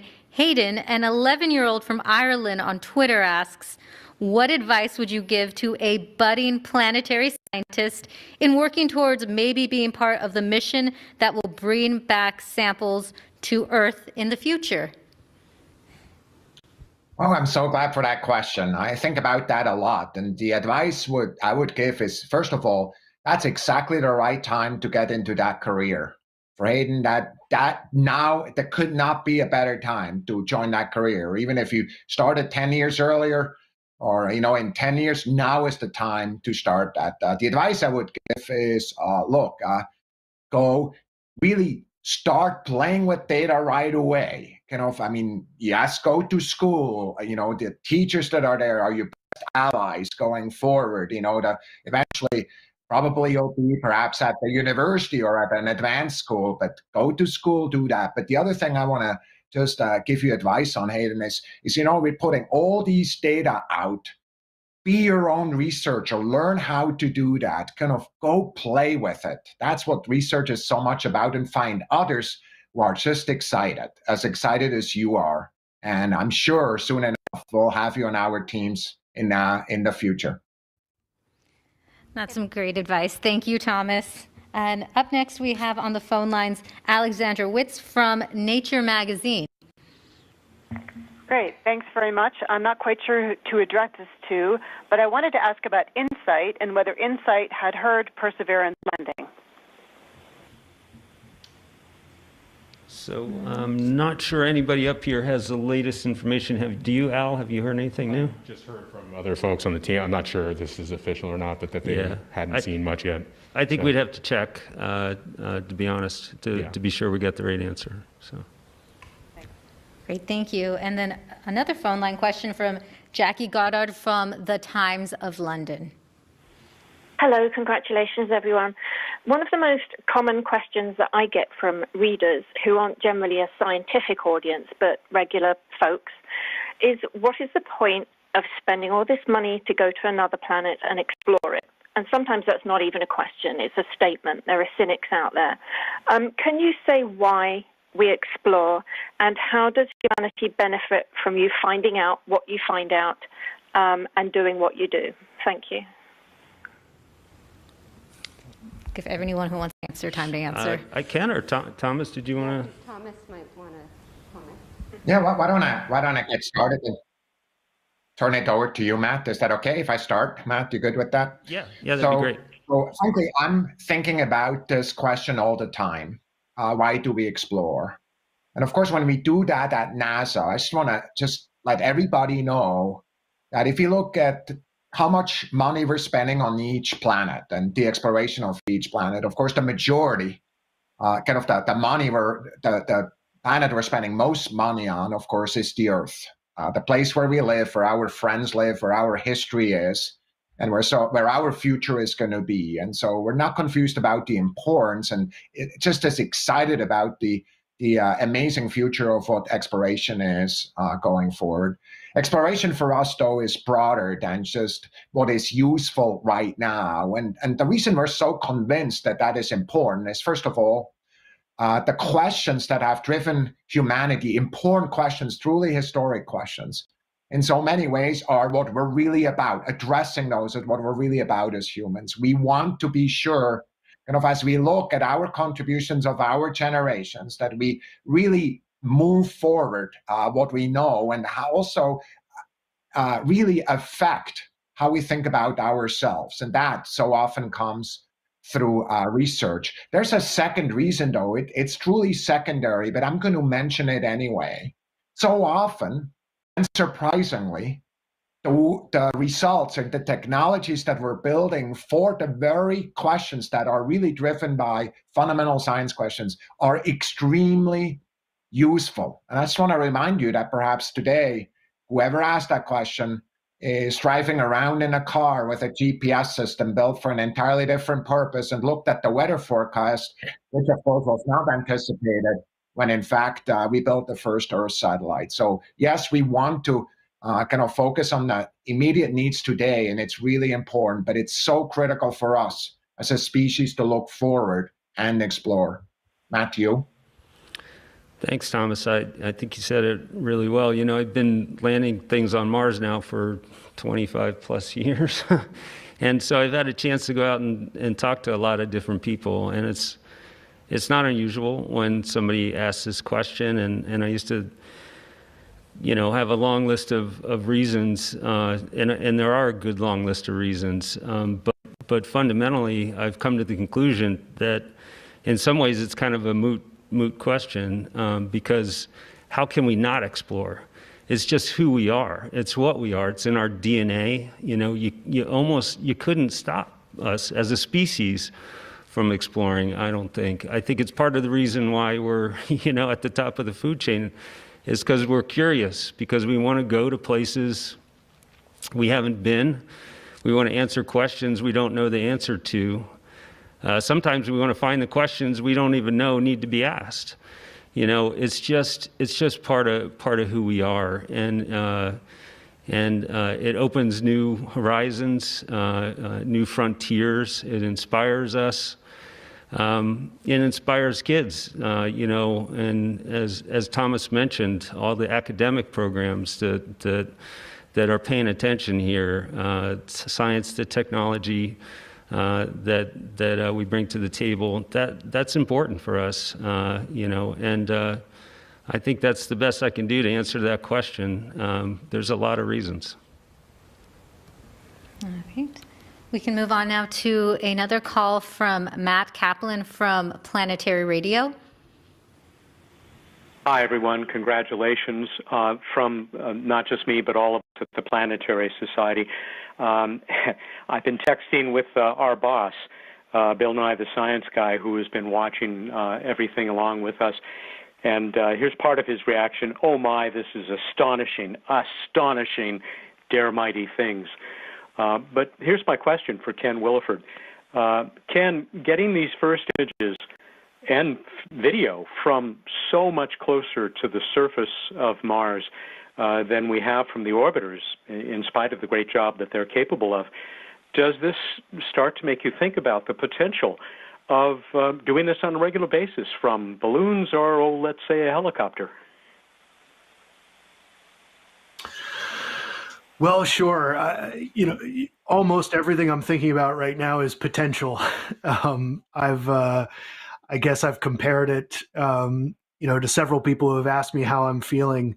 You know, what's it like? And the closest thing I can compare it to is, I would say, the birth of my daughter. You know, where the cruise phase that's about 8 months long, you know, is like that 9-month period where you're just waiting and you're just hoping everything goes right, and then she's born. In this case, we're on the surface, and it's real. And the potential is astounding. I mean, I was just, Katie Stack and I were just texting last night as we got some new images down, and we're just, you know, we're so excited, like kids, just looking at every picture and seeing so many new things and having so many new ideas and new questions are appearing. And the potential of it all is what strikes me more than anything. We have so far to go, so much to learn, and I just couldn't be more grateful to have made this transition from all the years of hard work and stress and wondering, you know, is it going to work out? How's it going to work out? To now, when we actually get to do this thing, it's amazing. Great. Thanks, Ken. And up next, we have Irene Klotz from Aviation Week. Thanks. Just looking ahead a bit, what's been this is probably for Jessica. Have you made any progress homing in on a site for the helicopter flight demos? And if so, about how far from the Perseverance landing site are those? So the team has started to evaluate and is using the images that we've received from entry, descent, landing, as well as now these images that we've acquired over the last couple sols. We are fortunate to have landed in a potential spot for that, but the team is still evaluating and is looking forward to additional imaging from the 360-degree panorama from the Mastcam Z, as well as future data that's to come down. So we have not locked in a site yet. That will still be work for the team to go looking forward, whether it's here or a few hundred meters away. And we have a social media question coming in. Jake, who is 12 years old on YouTube, asks, was there one point you thought that this would be impossible to do? That's a great question, Jake. There might have been many points when it felt a little impossible. I'll give you my one moment, and then the other folks may want to add in, and that's last March when the COVID pandemic struck. We had just shipped the spacecraft down to Kennedy. Dave Gruhl, who, believe it or not, this whole EDL camera gig is not what he does for a living. He was our assembly, test, and launch operations manager, and he, along with his deputy Art Thompson, were responsible for assembling the flight spacecraft, testing it, and getting it down to the launch pad for launch. That's actually what he did for a day job. So the pandemic struck about a year ago, and Dave and I and Art and others were just constantly on the phone trying to figure out how to react to it and how to respond to it. I said it before, we didn't have a lot of margin, we didn't have a lot of time. We were figuring out a lot of things as quickly as we could, and our focus was shifted from trying to get the spacecraft built and tested correctly and staying on schedule for the launch, because if you miss it, you got to wait 2 years for these planetary launches to Mars. And suddenly our whole focus had to change to keeping the people safe and keeping their families safe as a #1 priority. And I wasn't sure, honestly, I wasn't sure we could do that. And I knew that if we couldn't keep them just as safe as they would be at home doing other things, that that could be it for us for this opportunity. We got tremendous support across the board from the institution here at JPL, from headquarters, Thomas and SMD, and we got through it. But that was the existential moment for me. That time right there, the first 3 to 6 weeks after COVID really hit hard. So, anybody else? Same answer. Yeah, exactly. Same answers. Okay. Yeah, I'll add to that. One of the things that's interesting about these jobs we have are we spend years. I mean, 7 or 8 years for me and all these guys. Years and years of work building, testing, making sure it's going to work. And I have to say there's some amount of stress involved when you spend 7 years of your career doing something and then it all comes down to like one moment. And for me, it's obviously like those first images that come from the cameras. Like, you really want that to work, like really, really want it to work. And you've tried everything you can do to make sure it'll work. And so, but it's definitely, we try to be open-minded about what could go wrong. We try to cover all our bases. And that's what's one of the great things about JPL is that there's a team of people here, really smart people. You go to these reviews to review your product, your designs.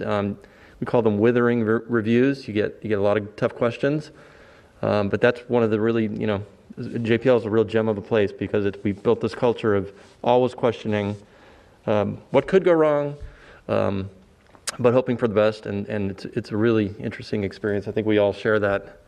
Yep, I will agree. I think we invite the feedback from each other and our reviewers to make sure that we are thinking about all the things that we need to think about and pushing ourselves to meet those challenges. And of course you want it all to work, but there are some things that you worry that you didn't think about.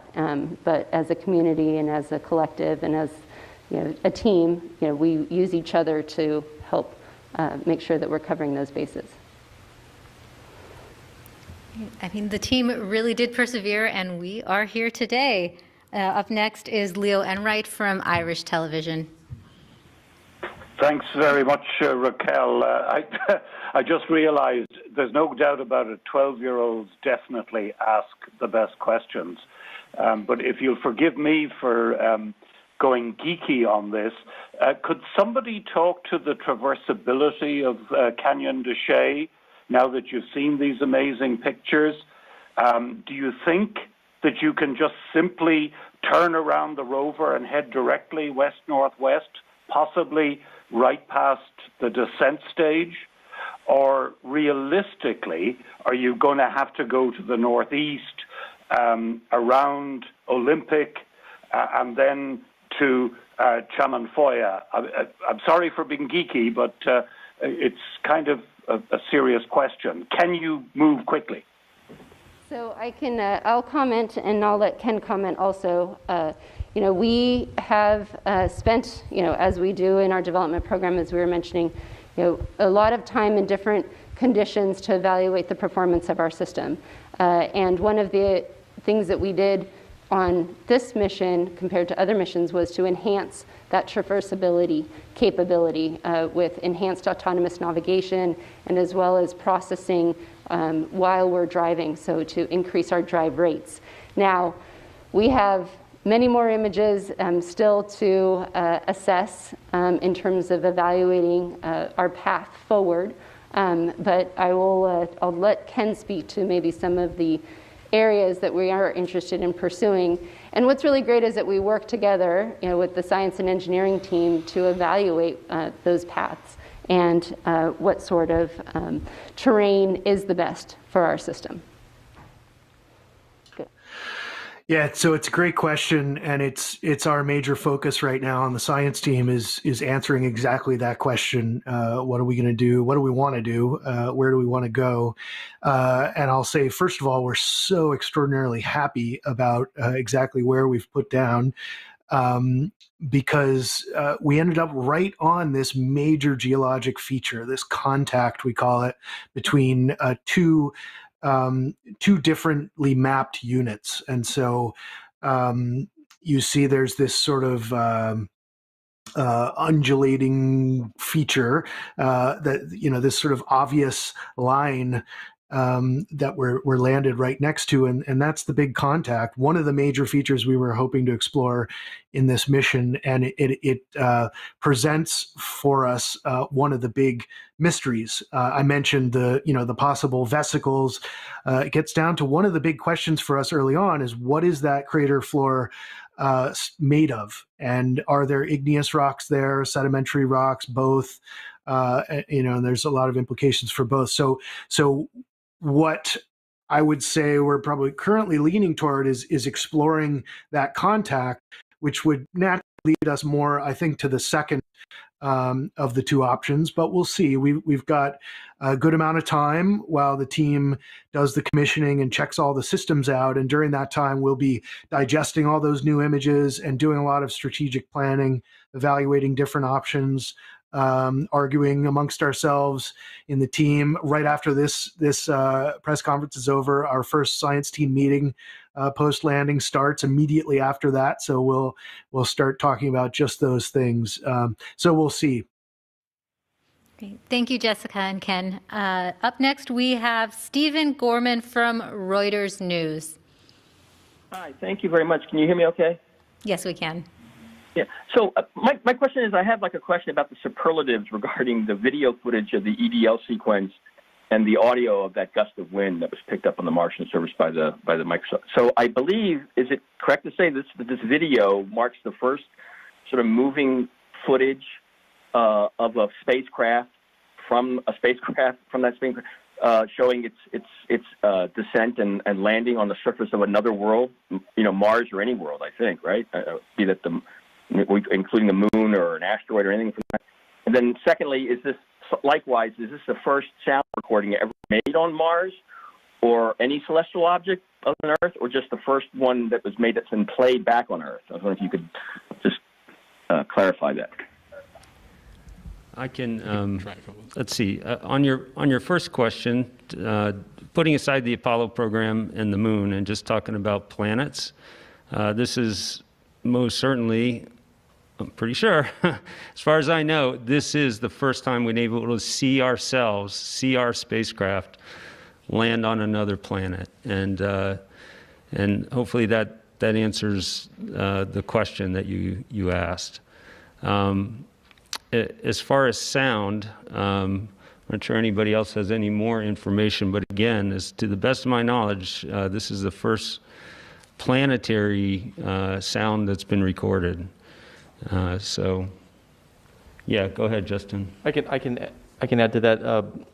In terms of sound, the InSight lander has a seismometer on it, and they did measure seismic signals that were acoustically driven and then rendered that as audio. So that could be potentially another one. But in terms of like imaging and doing video, MSL did have a descent imager that did video, 3.5 frames per second, so it was a little slower. And that was the MARTI instrument. We've also done time-lapse of deployments of things on InSight. You know, we deployed a seismometer and we do time-lapse video. Mars Pathfinder, we did time-lapse video of the rover driving down onto the surface. But then again, it's time-lapse, you know, so seconds in between frames. So you've probably seen those. They're all out on the internet. The Rover movies. I worked on that as a postdoc actually, but this is definitely the best video of any of them. So I think we can at least say that pretty definitively. It's a whole nother level of capabilities that we now have. So. Great. Well, that is all the time we have for questions today. Thank you so much to our panelists. We unfortunately can't answer all the media questions on there. For those with additional questions, please call JPL's Digital News and Media Office. Our social media team will continue to answer questions online, and we have a Reddit AMA with Perseverance team members starting at 1 p.m. Pacific time today. Now, to see the raw images of Mars, visit mars.nasa.gov/mars2020/multimedia/raw-images. For more updates on the mission, visit nasa.gov/perseverance and mars.nasa.gov/perseverance. And you can also follow us on social media using @NASAPersevere. I'm Raquel Villanueva. Thanks for watching.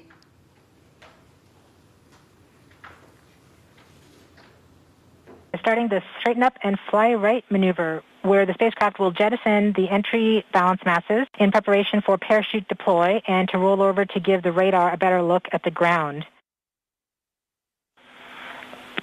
Indicate chute deploy.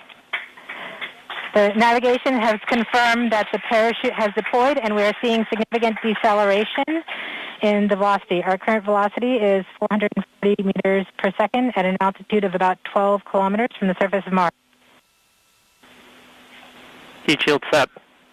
Perseverance is now slowed to subsonic speeds, and the heat shield has been separated. This allows both the radar and the cameras to get their first look at the surface. Current velocity is 145 meters per second at an altitude of about 9.5 kilometers above the surface.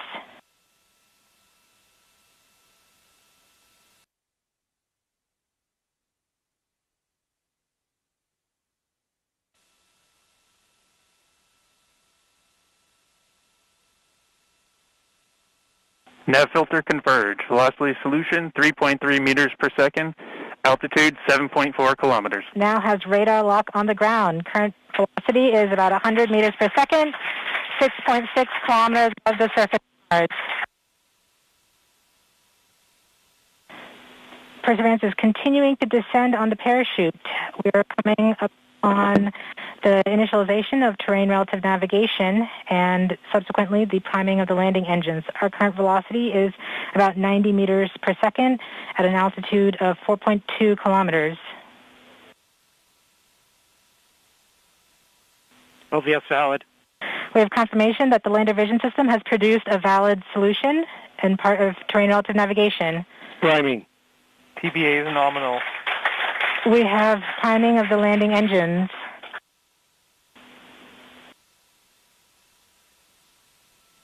Back shell set. Current velocity is 83 meters per second at about 2.6 kilometers from the surface of Mars.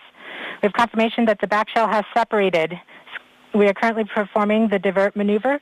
Current velocity is about 75 meters per second at an altitude of about 1 kilometer off the surface of Mars. TRN Safety Bravo. We have completed our terrain relative navigation. Current speed is about 30 meters per second, altitude of about 300 meters off the surface of Mars. We have started our constant velocity accordion, which means we are conducting the sky crane, about to conduct the sky crane maneuver. Sky crane maneuver has started, about 20 meters off the surface.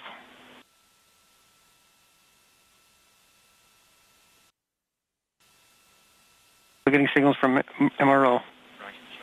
Tango Delta.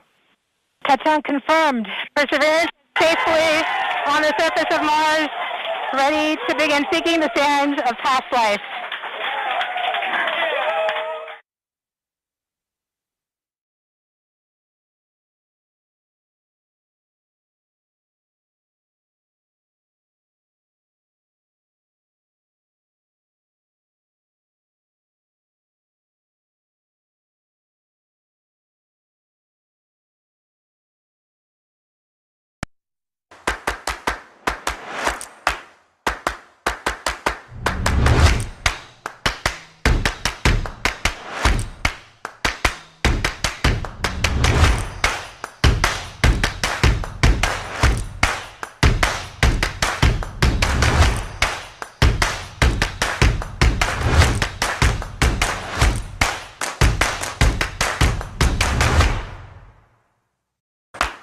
Well, in my left hand I have a feather. In my right hand a hammer. And I guess one of the reasons we got here today was because of a gentleman named Galileo a long time ago who made a rather significant discovery about falling objects in gravity fields. And we thought that where would be a better place to confirm his findings than on the moon. And so we thought we'd try it here for you. The feather happens to be appropriately a falcon feather.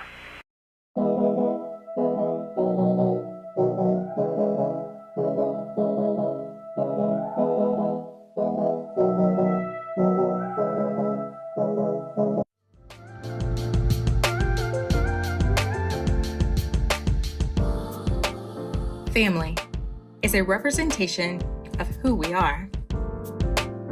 Our NASA family is an album of brotherhood and sisterhood that shares a kinship for exploration and is committed to being represented, no matter the destination.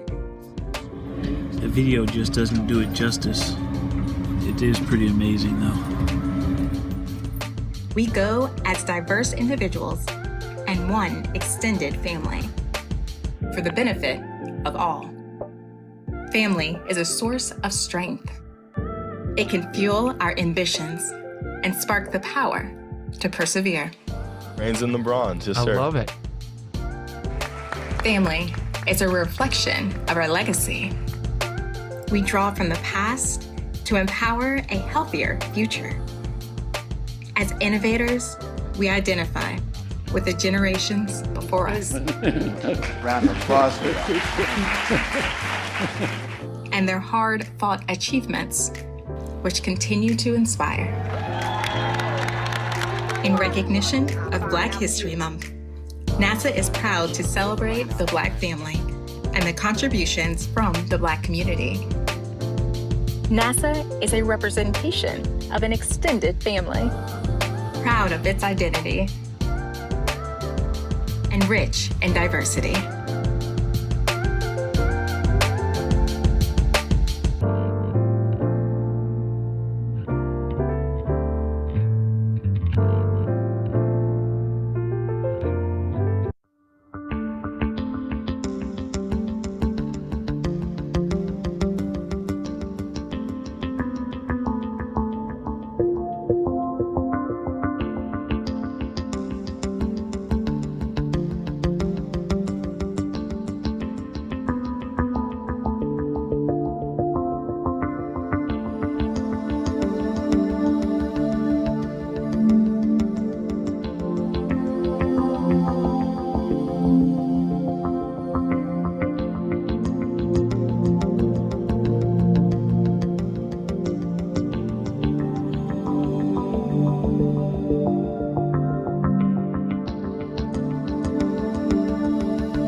everybody. Welcome to NASA's Jet Propulsion Laboratory here in Southern California.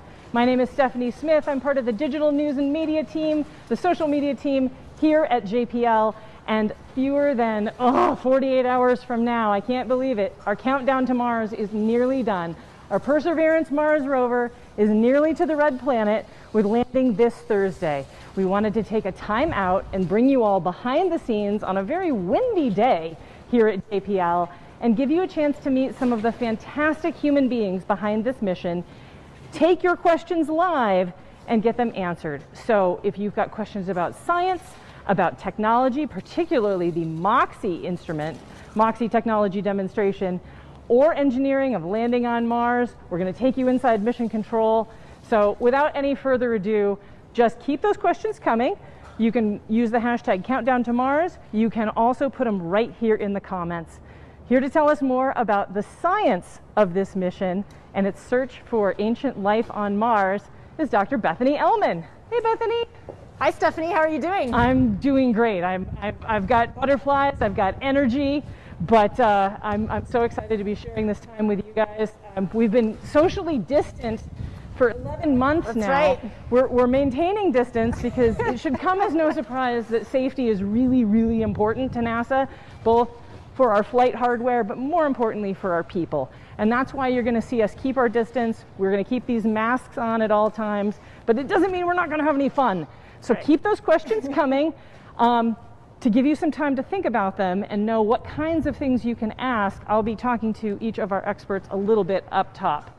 So Bethany, you're on the science team. What is your official title, and then what does it mean in plain English? Okay, well, my day job is I'm a professor of planetary science at Caltech, but for the Mars 2020 mission, I am privileged to be a co-investigator on the science team, and I'm a part of two instruments, Mastcam-Z and Sherlock. So what does that mean? That means that day to day, I get to participate in looking at the data as it comes down, figuring out what is going on Mars, and then working with the engineering team to plan the next steps of the rover over the coming days, weeks, months that we'll be exploring on Mars. All right, so we've got this fabulous model. We do. We can't let this go to waste. Nope. Can you give us just a little guided tour of the science payload on this rover? Yeah, sure. So, well, what we've got up here are what we call the remote sensing instruments. That means we look at things from afar and take pictures or analyze them. So the two instruments, so the instrument that I work on that's on this mast are the Mastcam-Z cameras. So these are twin stereo color infrared cameras that take the best science images of the surface for our exploration.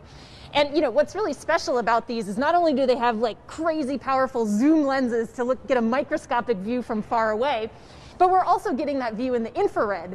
And so that means we can tell the color, from the infrared colors, we can tell what the rocks and the soils on the surface are made of. So that's super exciting. These cameras here you might see, you might ask, what are those? Well, those are our navigational cameras that take color pictures to help the rover drive. The giant Cyclops eye that you see here is SuperCam. It has a microscopic imager. It has a couple of spectrometers. One of the spectrometers even fires laser beams at rocks and soils. Yes, it has a laser in its head, and it is geared toward understanding the chemistry and the mineralogy of the surface. Moving on, you know, that's not all, because once we use our remote sensing suite to like zero in on where we're going, then once we get to the destination, drive to the destination, then we can pull out this beefy arm here and get up and close and personal to the rocks to investigate them. So what you're seeing right here is the core assembly. Now Mars 2020 is really special because it will host a drill bit here. It's not really shown on the model, but it hosts it, actually it's shown retracted inside the model. But it has a bit that allows a core about the size of a piece of chalk to be pulled into a sample tube, and then that sample tube is then put under the belly of the rover, tucked in for safekeeping and eventual return to Earth. But how do we pick the best samples, right? That's the key question. That's where these other two bits on the arm that you see here. This is the Pixel instrument that measures chemistry, and the instrument over here is the other one I work on called Sherlock, and Sherlock takes microscopic images of the surface, but in addition to a picture, it uses UV fluorescence spectroscopy, so ultraviolet radiation, to get a sense of what the minerals and the organics are also within that microscopic image. So you can actually trace, things like potential fossils, right? If you see a line of organics and sediments. So this is the business end that lets us really select what we want to do with this core. Okay, so we're getting some questions in, and I want to make sure that we work them into the show. First up from Nathan Baker, what will our approach be if we find very ancient fossils? If we find ancient fossils, it will be an amazing day on Mars because we will have hit the scientific jackpot. I mean, that's one of the reasons that we explore, right? We're all interested, many of us are driven and interested by the question, like, are we alone, right? Is there other life elsewhere in the universe? One way to do that is by looking at the sediments of Mars. So the rocks in the sediments of Mars. So what we'll do is, first of all, we won't just yell fossil because we're scientists. We take a cautious approach, right? So we're gonna look very carefully and measure if we see something that looks like a fossil, like to our eyeballs. Then the next thing we check, is there anything about it that's unusual in the chemistry or in the minerals, right? So that would point to maybe it is special, maybe it got fossilized. We would also look to see, is there organic matter in there? Carbon, the stuff of which we are built. Can we see any of that associated with the fossil? Because really, extraordinary claims require extraordinary evidence, so said Carl Sagan. And if we're going to make some sort of a life claim, we need a few lines of evidence. So what we would probably do is pick the best spot on the rock with the most lines of evidence that suggested fossil life. Then what we do is we'd take a sample of it with this core and bring that tube back to Earth for study in the best labs here.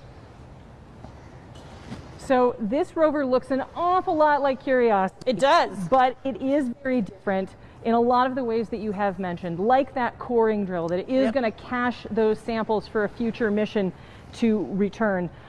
What are some of the other key differences between this and other Mars rovers over the years? That's Sid Haines' question. Yeah, good question. I just have time to name a few. But one of the differences from the previous iteration of the rover, the Curiosity rover that's now at Gale Crater, is the wheels.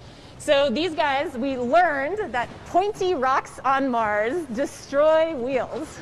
And so wising up to this advice, we have beefed up the wheels on this rover to give them an extended lifetime, even if we encounter, really sharp, pointy rocks. There's no AAA on Mars. If you bust your tire, there's no tow truck, right? So we got to make sure that our wheels endure the entire mission. Another key difference you're going to hear about shortly, and that's we have an in situ resource utilization experiment called MOXIE that you'll hear about that takes carbon dioxide and turns it into oxygen, but more on that in the next segment. All right. Well, I know that you are a very, very busy person who's got big plans ahead. If we have a good day on Thursday, you'll just be clearing your schedule for what? The next Science on Mars. The next 2 Earth years, one Martian year at least. Bethany, thank you so much. Pleasure. For your time today. And with that, we'll let you go and keep those questions coming, folks. We want to hear from you. Up next,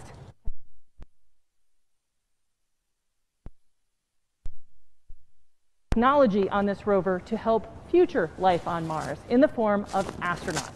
So, one of the key pieces of engineering on this rover is called MOXIE. And here to tell us more about it, Dr. Assad Abu Baker. Hey, Assad. Hi there. Hey, Stephanie. All right. So I will start with the same question that I asked Bethany. Can you tell us what your formal title is with the project, and what does it mean in plain English? That's a hard question, actually, because my title has changed so many times as a part of MOXIE. Right now, I just call myself a systems engineer. All right. You're like the producers of engineering. Something like that. Okay. All right. But MOXIE, you can tell us about MOXIE. Yep. What does it stand for? What does it do? And why do we care? MOXIE stands for the Mars Oxygen ISRU experiment. So ISRU is that acronym that Bethany mentioned. That's in situ resource utilization, which is going somewhere and using the materials you have available there and doing something useful with them instead of carrying everything with you. Excellent. Okay. And so MOXIE in particular is going to be extracting oxygen from that thin Martian atmosphere. I think I would be remiss. You guys can probably hear us with our lavalier microphones. It is extremely windy here today, and the wind, the good news is that the wind on Earth imparts a lot more force than the wind does on Mars. Right. But since we have the model, do you want to point out where Moxie is? So you can't see Moxie because Moxie is buried inside the rover. It's basically kind of inside the belly, mounted somewhere in here, but buried in there. The only thing that's on the outside that's part of Moxie is a little box here that has a filter where we draw in the Martian atmosphere, and it goes in through the filter and then through a tube that connects to the box that's inside that has all the guts of Moxie. So how long after landing will you get to start turning Moxie on and see if it works? We'll be doing a few checks probably within the first few weeks, and then the first time we produce oxygen probably around a month in. You know, we are only one of many instruments and payloads on the mission. Obviously the helicopter has to do its thing. There's a bunch of science instruments that need to be checked out. So, you know, we're good citizens and we're gonna wait our turn. Oh, it's all teamwork makes the dream work, man. So I'm going to butcher this, astromamium, I am sorry, but we're going to get your question in. What are the next steps after it is working? Well, Moxie itself is going to be run numerous times over the course of the mission for Mars 2020 Perseverance.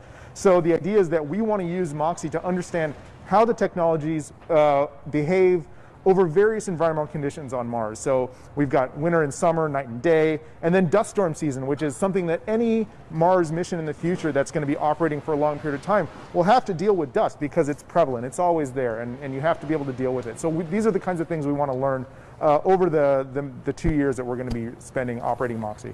So Susan wants to know, what are you going to do with the oxygen that you produce?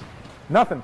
Well, that's not entirely true. Nothing. That sounds so wasteful. Yeah, no, well, we don't produce enough oxygen to do anything really useful. So this is a technology demonstration. So we produce a little bit of oxygen. We run it through a set of sensors that measure the gas that we produce, how pure is it, how much are we making, and then we just dump it out the side because we don't have a way to store it or do anything else that's useful. Okay, so you measure how much you got and just let it go. It's just like Elsa on Mars. Exactly. Okay, John Henderson asks, since Mars dust is so fine, how do you clean Moxie's filter? We don't, actually. We have sized it. We've done wind tunnel testing at low pressures to see how, with simulated Mars dust, to see how quickly the filter will clog. And it's been sized so that over the course of the mission, the amount of accumulation in the filter is actually pretty low. Fantastic. So what's next for you if Moxie is successful? Well, for me, I'm working on other missions that are not Mars related, but for Moxie-like technology, it's basically trying to understand how to scale it up and prepare for actual human exploration. So we talk a lot about having oxygen for astronauts to be able to breathe. It's kind of like what we saw in The Martian. Right. But oxygen is useful for other things too. So you'd be making rocket fuel? That's really the main goal, actually, is to produce enough oxygen that you can then fuel a rocket and use it as the oxidizer for a rocket that would be used to get humans off the surface of Mars and get them back on their journey back home to Earth. That is super cool and super key. We always send the robots first, right? That's right. Figure out all the tough stuff before we put human lives on the line. And we have put your human life on the line long enough. We're going to let you get back to your preparations for landing. Where will you be on landing day? I will be comfortably at home with my cat on my lap and with a video call with all of my colleagues. This sounds very relatable. I think yes. Much I'm of sure the world. Everyone out there, everyone in the internet can relate. Okay. Thanks so much, Assad. Thank you. Okay. But we're not done. We're not done. We're staying behind the scenes here at JPL, and we're going to go up to Mission Control and learn a little bit more about the engineering of this mission. And how do you land on Mars? What do you do with it? How do you run that rover once it's on the surface? So I'm going to go ahead and let you move ahead. We're going to meet up with one of my friends and colleagues, Diana Trujillo. Hey, Diana. Hey, how are you doing? Good. You look awfully relaxed for being this close to landing. Well, you know, we work so hard that at some point you just need to just enjoy the ride. It's going to happen regardless. So, and we're comfortable with what we have done. So we got it. We got this. We're ready. Okay. All right. Let's let you go ahead, Gabby. We're headed up the steps of Building 180. This is our main administration building here at JPL. It's all of our top brass. Usually lives in non-COVID times, but we've been working remote for 11 months now. It doesn't, but it's still March of 2020, right? How could it possibly be February of 2021? If you folks out there watching on the internet, in the after times, know that you can come and take a public tour of JPL, and you'd walk up through these through these doors where everybody is always having a good time. We're always doing exciting things, and other people are going live too. Hi. That's Lyle from our education group, who may be live with a team right now. So anyway, another Perseverance rover. Let's go ahead and go up to mission control.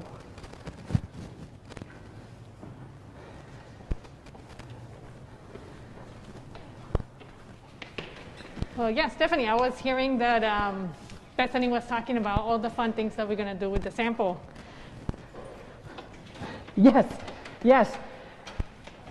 I mean, the science team can't wait to get their paws on this, and they want to take this rover to the most dangerous places they can. What's the push-pull like between the engineering team and the science team? That's a great question, because we have to figure out a way of working together. At the end of the day, the science team is the one that knows how we should be, or where we should be going, and then we are the ones that can enable that by helping get there on the fastest way or in a way that is safe. So yeah, it's a happy family in a way where you disagree, and you have to find a way also to agree. Well, right now we are walking up the ramp to the Space Flight Operations Facility, aka SFOF, aka the dark room, aka mission control. And this is the room where it happens, folks. This is the center of the universe, and it's got some new flair. There's our old flare, and then up on the ceiling here we just installed the worm. I know there are a lot of graphic design fans out there who absolutely love the NASA worm. So we put it in. It's subtle, it's very nice. Most JPLers haven't seen this yet because it was installed after we started working off lab. But let's go inside.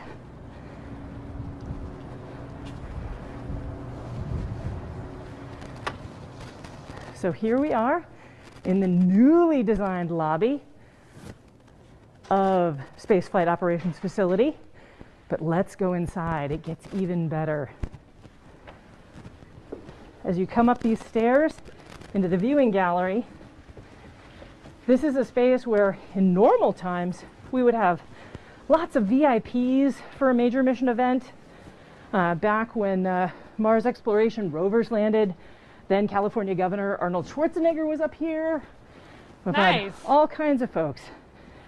So I realized, Diana, I was so breathless and excited to see you that I didn't ask you about the work that you have been doing to this point. You want to tell everybody what it is that you do, what you've done, and then what you will be doing? Sure, absolutely. So in the past, I will say past meaning up to maybe April of this year, I was working with the team that actually does all the testing of the hardware and the software of the robotic arm and the two instruments that Bethany went over that will be doing the scan on the surface. So I had the pleasure to actually be on the clean room, testing all of that thing, ship it to the Cape, and then see it get on the rocket.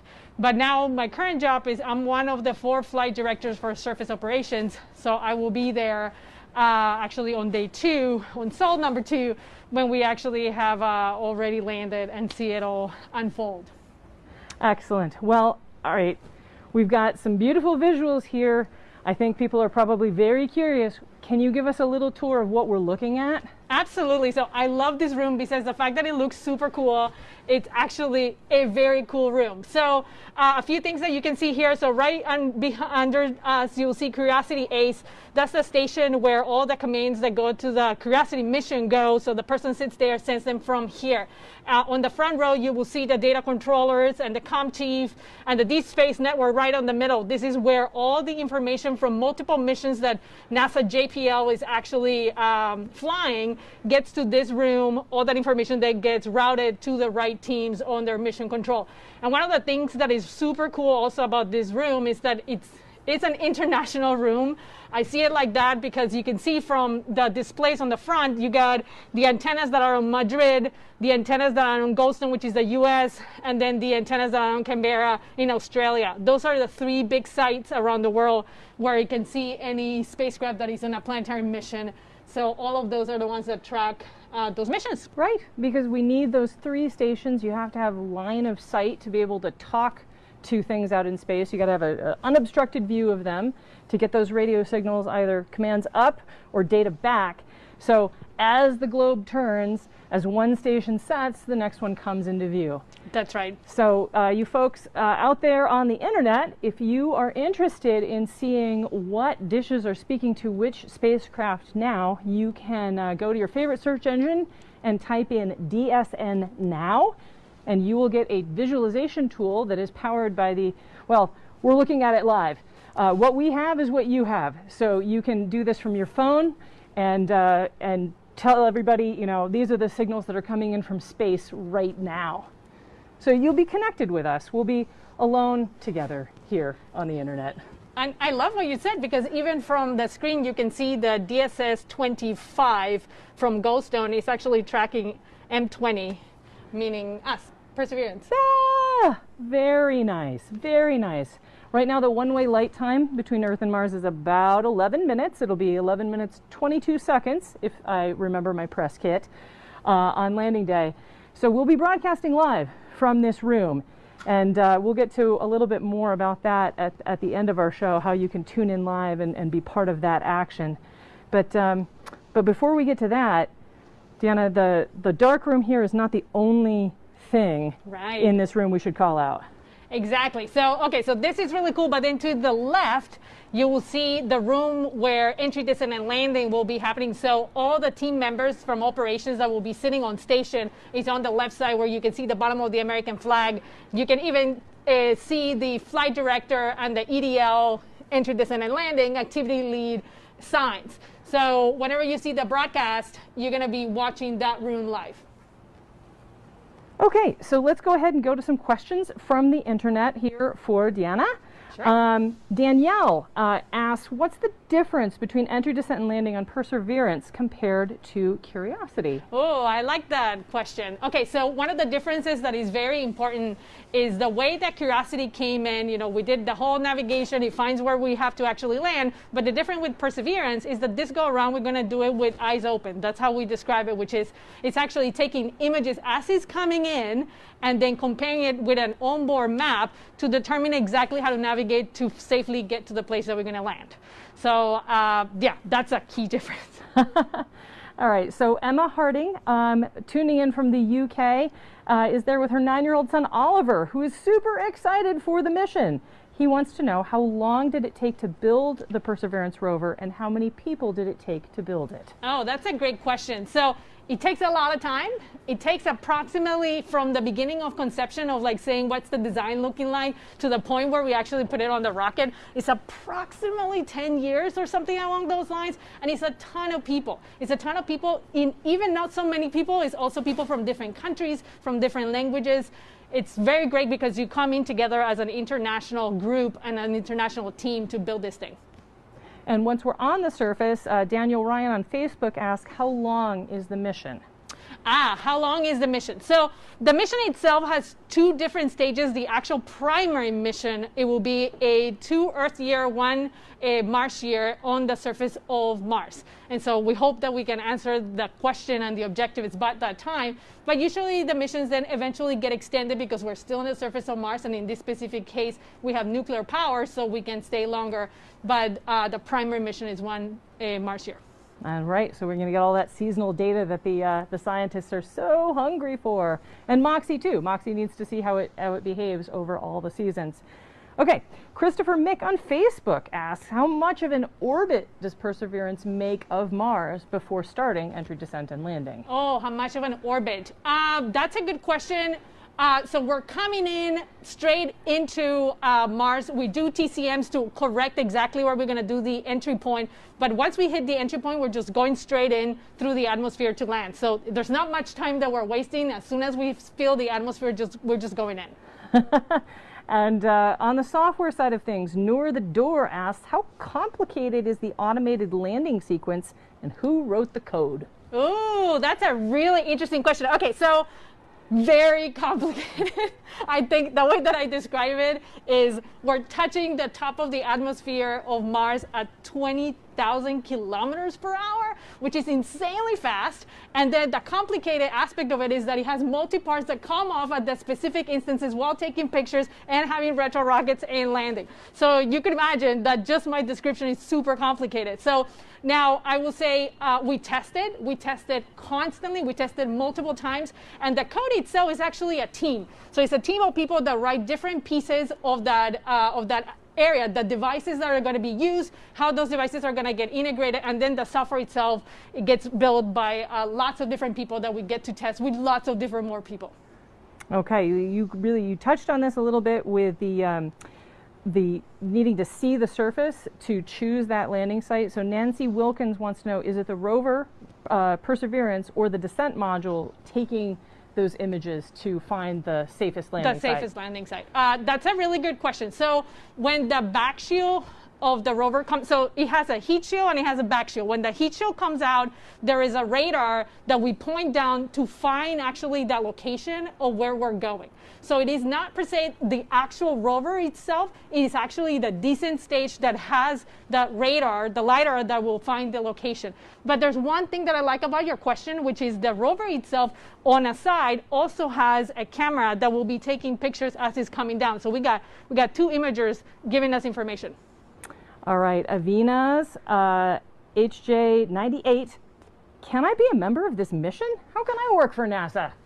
Oh my goodness, of course you can be a member of this mission. It takes everybody to get to do this, right? Like the questions are things that we have never asked ourselves before, things that we have never tried before. So we kind of need everybody to come up with their own way of seeing things from their different angles. So I will say go to nasa.gov, check out JPL for any openings that there is. And if you are not interested in those jobs, you can certainly follow the show and be part of all of this, even with the online activities that Stephanie and her team have. All right, that is a perfect segue. If you want to know how to participate in the mission, if you want to join our Mission to Mars Student Challenge, if you want to join the conversation with the rover on Twitter and Facebook, all of that you can find at go.nasa.gov/Mars 2020 Toolkit. And oh my goodness, here it is. It's Tuesday afternoon, Thursday. We're going to be live streaming from this room. We'll be live streaming in 2D. In 360 degrees, and for the first time ever, en español. En español, yes, for the first time ever, vamos a tener un show en español del aterrizaje de Perseverance. Empieza a las 11:30 Pacífico, 2:30 Este. Así que si nos quieres ver en YouTube es NASA-ES. Nos vemos ahí. So this is NASA. We got space for everyone. We hope that you will join us. We'll see you online. Hashtag Countdown to Mars.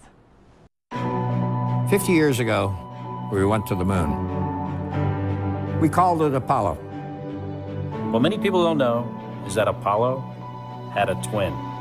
She was a woman named Artemis, goddess of the moon. We are returning to the moon. As a new generation of explorers. This time to stay. And to prepare to achieve humanity's next giant leap of sending the first human missions to Mars. We believe our course will redefine what is possible. That we will discover life-saving, earth-changing science.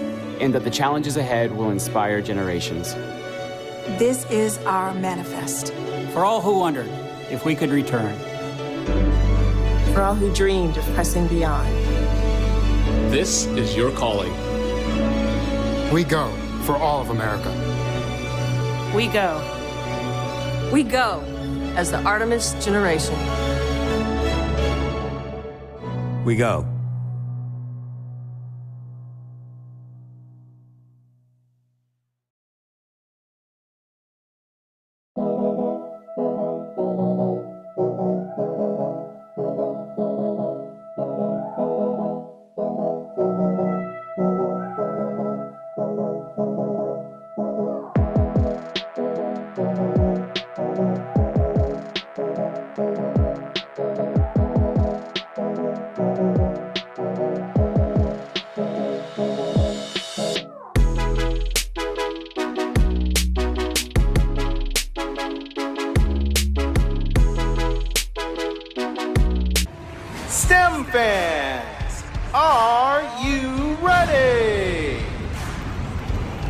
hear it for the world-class NASA STEM Stars team. From NASA centers across the country, we present Dr. Don Martin.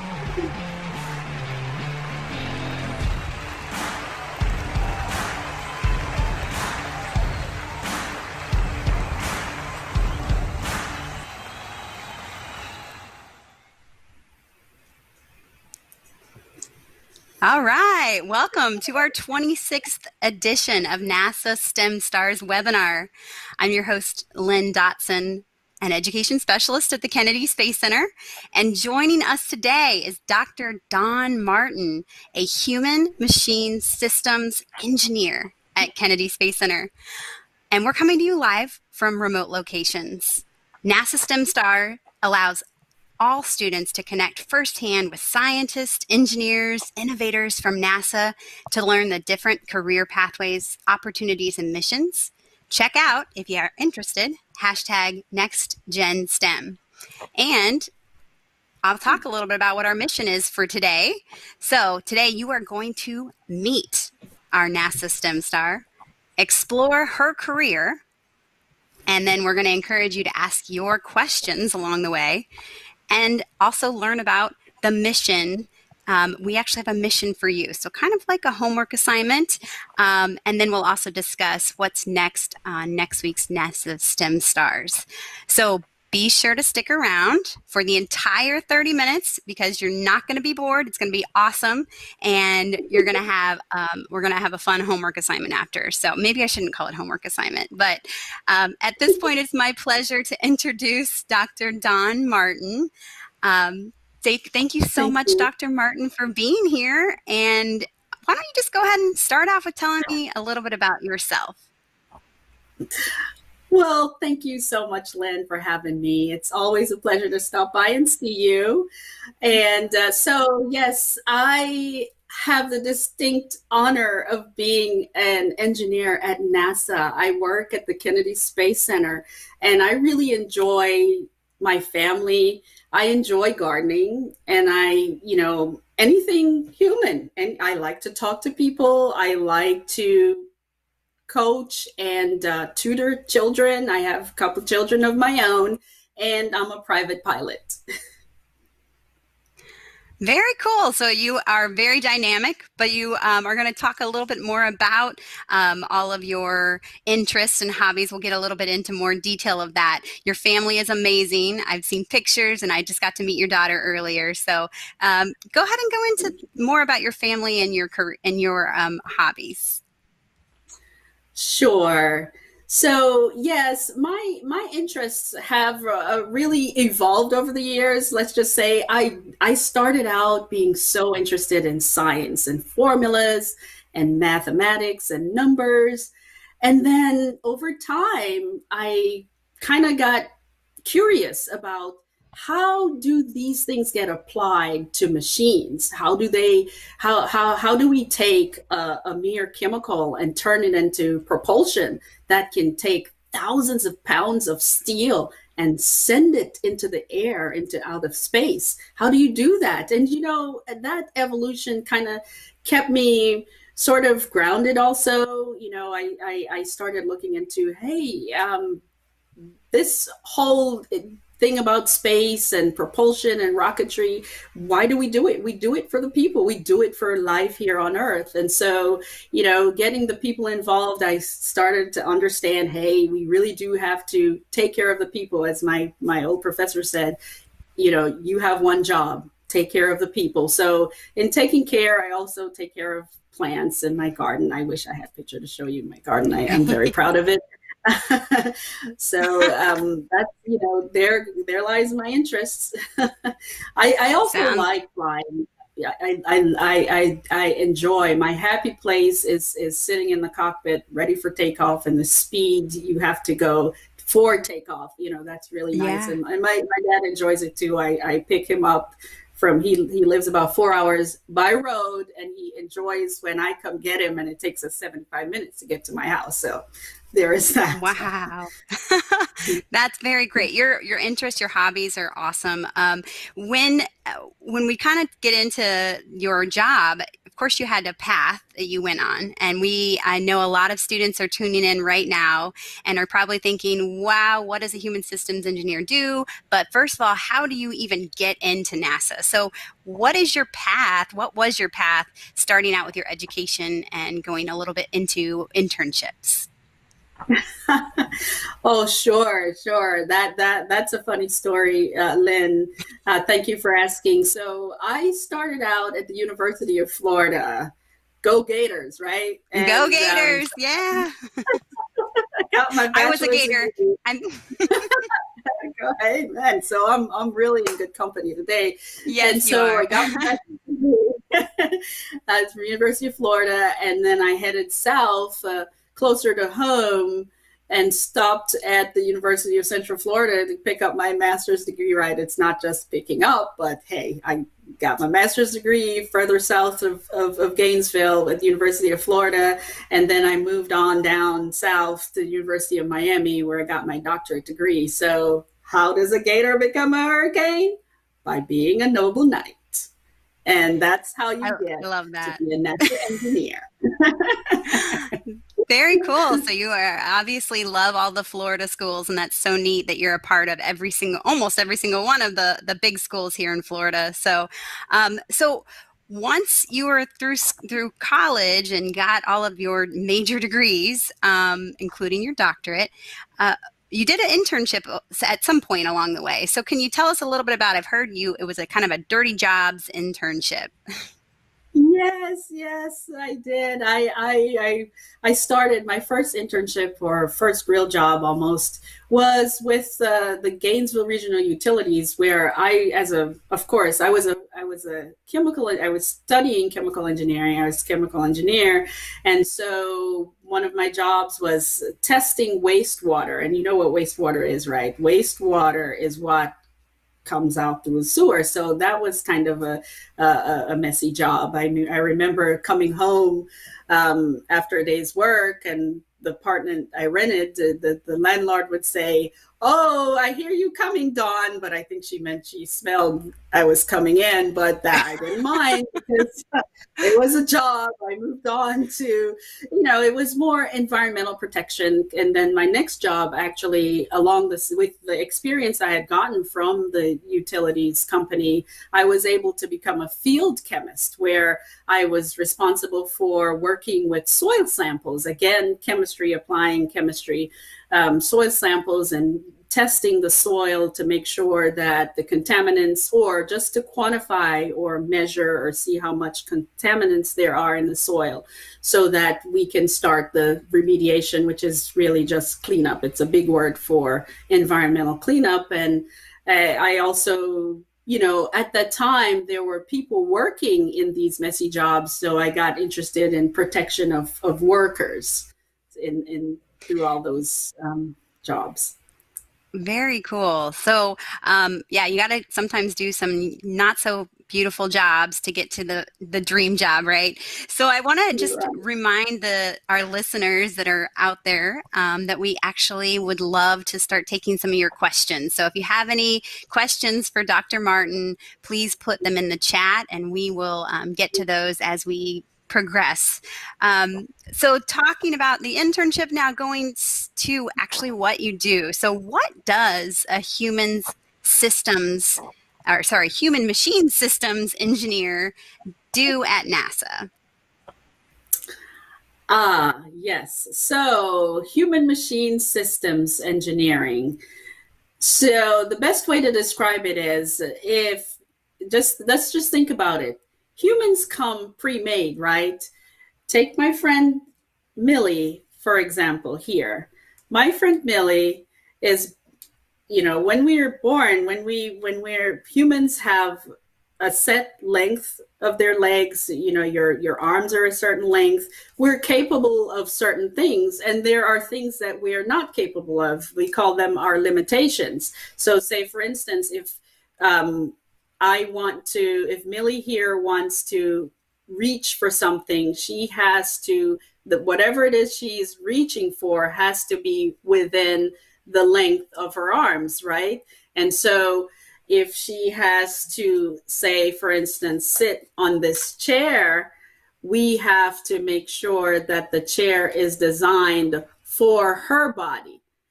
So I'm in the business of protecting workers again, and designing systems that are suited for the workers' capabilities and limitations. So as I brought along some pictures to show you, we have equipment that we use to measure. So you can see we have a motion capture. That's the picture you see with the person with the lights. So that shows all the protrusions on the body that if that person should ever bend their arm, you can see the bend radius and all the details that you need to do the measurements to make sure that when they work, they are doing it safely. And of course, you know, there are all kinds of equipment that we wear and things that we do for that. I'd like to show you a quick video in a second, and what that describes what happens, the working conditions that our people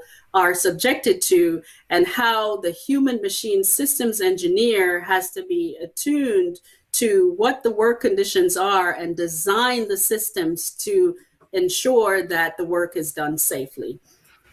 Excellent. So we'll roll a clip, just a short clip, and then we'll kind of talk a little bit about after that clip plays. Sure.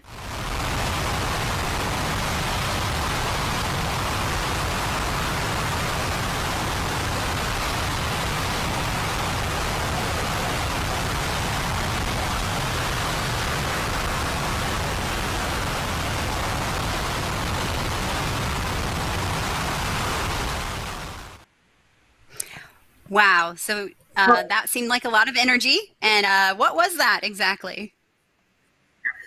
So that was when we tested the RS-25 rocket engine. That is the engine that is going to propel the next space, the rocket that's, you know, it's called the SLS. We use acronyms so much I have to make myself say out the acronym, but it's the Space Launch System. We used to have the Space Shuttle. Now we have the Space Launch System, and that's the rocket engine that will propel that Space Launch System into space. Now, if you notice, there was a lot of noise and a lot of vibration, and for the test, we actually had to do that test. We had to do that test over and over and over again. And the plan was to turn around that engine, meaning test it, build it, break it down, clean it, and build it back up and test it again 10 times over 10 days. That was our time frame. So just imagine the workload, the stress on the worker. How can they handle that? So they brought us in, or we're there to monitor, to give guidance as to how much the person can take and how much we can do to make sure that we make that test successful. So I hope that brought some perspective to what we do there in the human machine system engineering world. Absolutely. I mean, we are human, we are machines, but you also are trying to figure out the best way for us to work with those machines. And I'm blown away literally by your job and how cool it is, and that you get to work with people like that. So if we want to go back to any of the other and describe some of the other pictures on that last slide, or did we pretty much went through those? Yes, but I also brought another friend over, and this is Robbie. So Robbie is a robot. I'm all in the business of people, but I just wanted to make sure you get a good takeaway here, because there is another side. There is a human machine systems. I'm all about building machines. So when we design machines, we really have to make sure that these machines are interacting with the humans well. Right now, we're on the cusp of the Artemis program. You know, we're in the process of launching Artemis 1, 2, 3, and beyond. And so we're going to have robots on the lunar surface and the Martian surface. And eventually, we're going to launch people. And we have to make sure that Robbie and Millie can work together, hand in hand. How do we do that? Human machines interaction. That's what we do. here at NASA. That is so neat. That is so neat. So I did have a question that came in from one of the viewers. The question was, what happens to your body in space and what changes might occur? Oh, that's a great question. That is a great question because, you know, we've had the space shuttle program for so long, 135 STS-135 missions. We've had people on board. We have had an opportunity to check and test and understand what happens to the human body.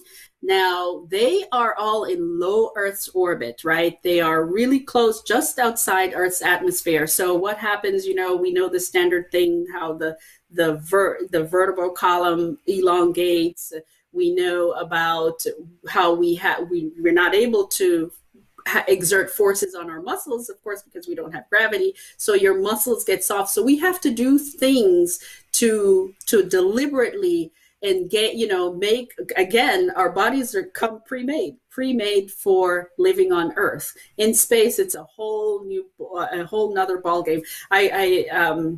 One of the things I do for NASA is to provide expertise for long duration space flight and how humans will withstand that. So I could go into great details on that, except to say it's marvelous. And I'm sure a student of somebody out there, I can feel it. Somebody out there will be on one of those rockets going to the lunar surface and onto Mars. I'm sure of it. Just stick with the science, stick with the math.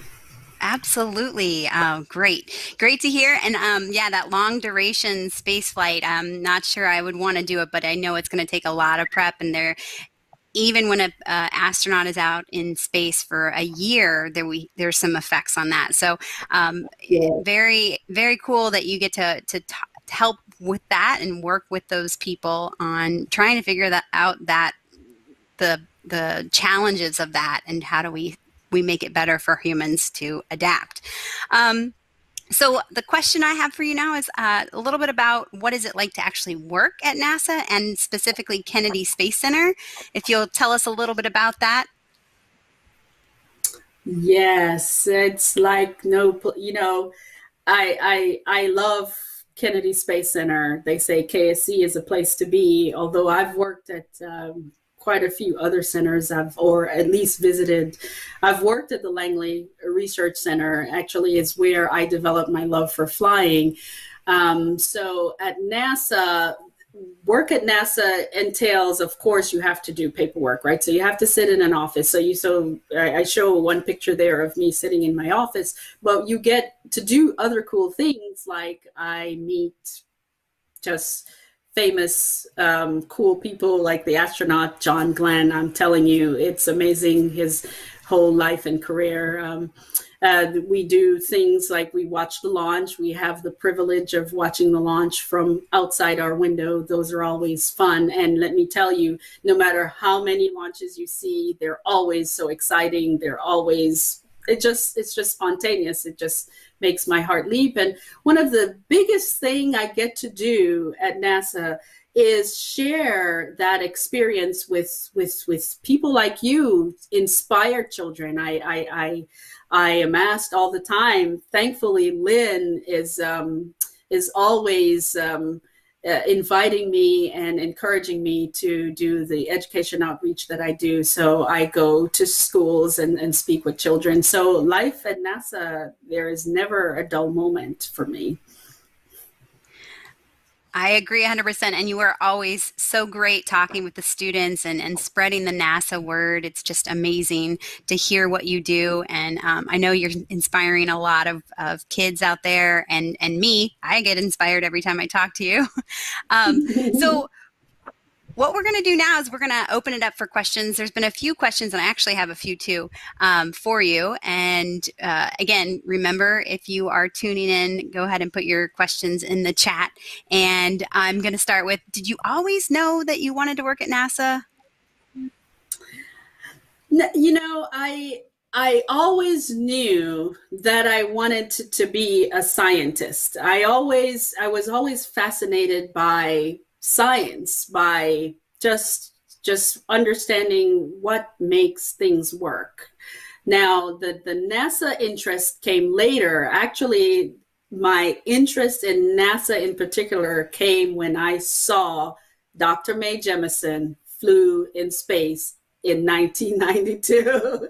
Yes, I said, that is it. And what got me there, which is really why I do these things, is because there might be some student out there who's thinking, how can I get from a chemical engineer to becoming an astronaut, right? So when I read her bio, when she flew and I read her bio, she's a chemical engineer. I'm like, oh, I'm going to be a chemical engineer. You mean you can be a chemical engineer and be an astronaut? How do you do that? And so and here we are. The rest is history. But thank you, Mae Jemison. That's who inspired me. And here is the crux of it. We have never met in person. I have met tons of astronauts, but I've never met Dr. Mae Jemison, but she is my inspiration. So the message here is you can have role models. You can be inspired by people who don't even know it.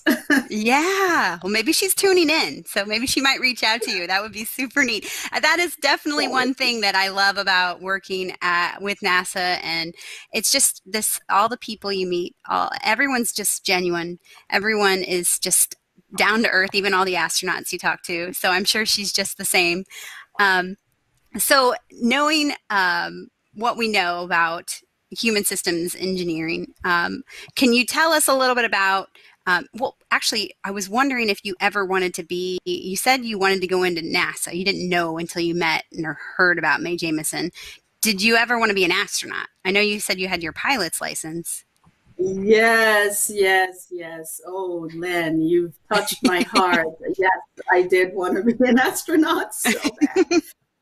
And, but the good thing about that desire to be an astronaut really pushed me along. So first, of course, I said, okay, I want to be an astronaut. I heard that, hey, it may be good for you to get a pilot's license. So I went and got a pilot's license.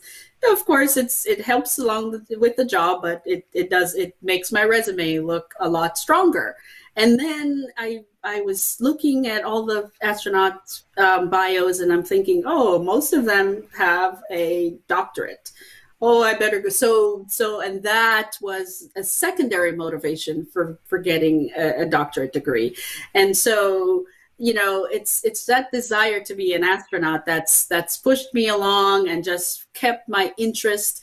And it's really made the quality of work that I do better, because I'm always pursuing that one thing that I dream about. And then, of course, the best of it all is I got distracted and had a family, and I said, hey, let me just focus on this family right now. That could be harder to be an astronaut, I'm telling you. I know it, but you know what? I may be raising some astronauts of my own. You never know. That is just a neat thing. And knowing that, like you said, there's so many different careers at NASA. Not everybody's going to be an astronaut, but knowing that there's a possibility, and if that pushes you, that's great. I'm hoping that maybe, there's another question. When did you get interested in space? And before you answer that, I want to make sure that everyone has a link to the NASA internship website. So I'm going to have someone put that in the chat for us, because I know internships also help lead you to careers at NASA, and you can get an internship at pretty much any of the centers. So we'll make sure we put that in there. But also, when were you interested in space? When did you specifically get interested in space?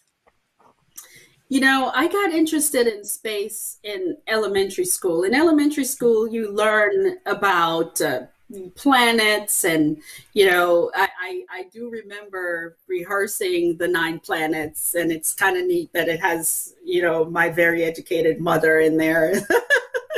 So that's really when I started understanding, there is such a thing as space out there. What does that look like? And they were telling us about the stars and the constellation. So my interest in space started then.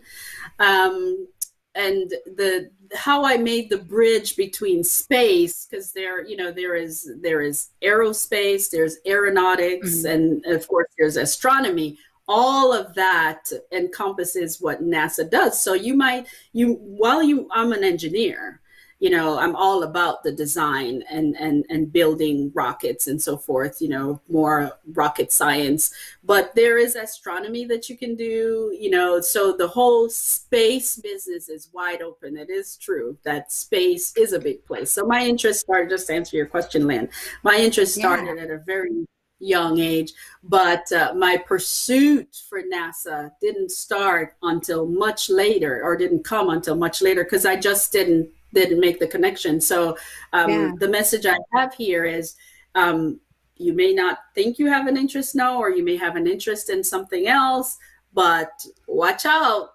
There might be some space in your future. You just don't know it. There is plenty of space, and I'm telling you, it's over living on the Space Coast, like it is definitely growing here, and it's so neat to see us return our Americans from launching them from American soil. We're hoping that Crew 1 will be on the 31st of October now. So on Halloween, we're hoping to launch them. So it's alive and well here on the Space Coast. So I want to talk a little bit about something for the kids to do now. So we'll go to the next slide, and I want to give you guys an opportunity to know that there is something huge that's out there right now. It is called the App Development Challenge, and it actually launches today. So if you're a teacher that's listening, or even a student and you're in middle school and you're into coding and app development, this is an amazing opportunity. And you can see the information on the screen there of how to register, where to go. We'll also put the link in the chat for you guys. But what a cool opportunity for you. I hope that, again, it launches today, and I hope that you get on that app development challenge.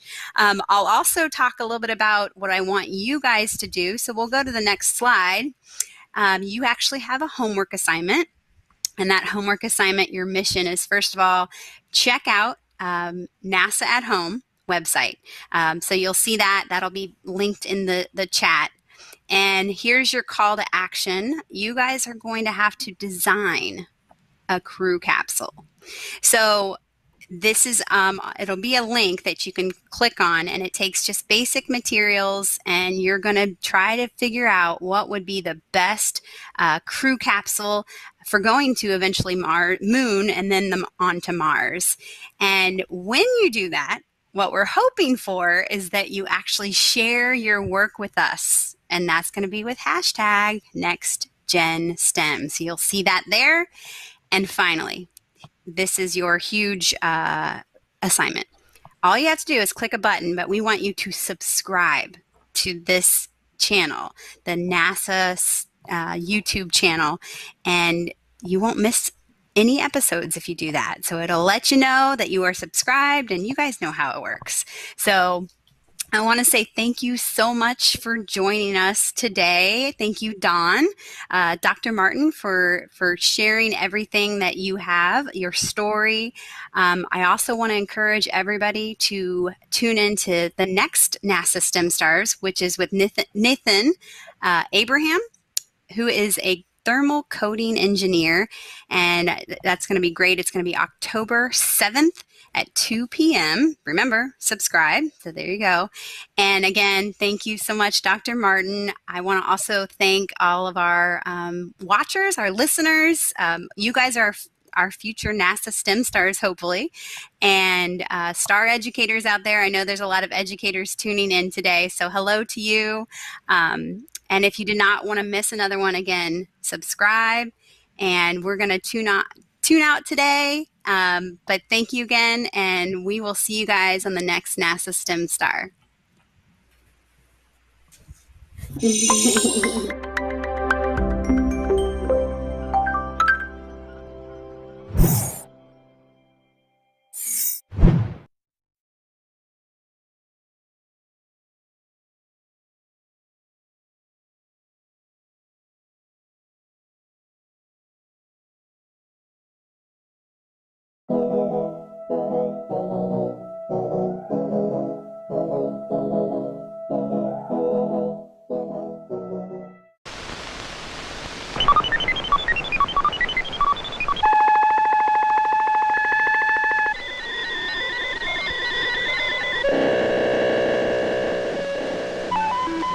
These are sounds of our times.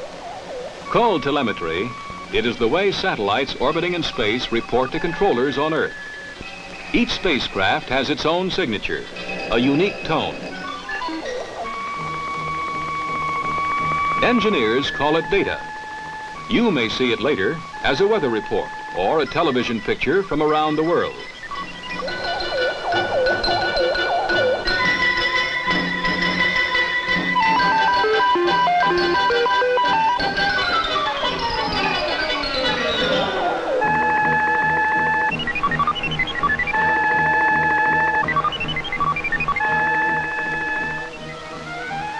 Space down to Earth with application satellites. What they are, what they're doing for you now, and what will be happening in the decade of the 70s. Weather, communications, Earth resources. These will be among the main topics for dialogue in the 1970s. Each has its own type of impact on our lifestyles. At times, we will be more concerned about one than the other, but always they will be there.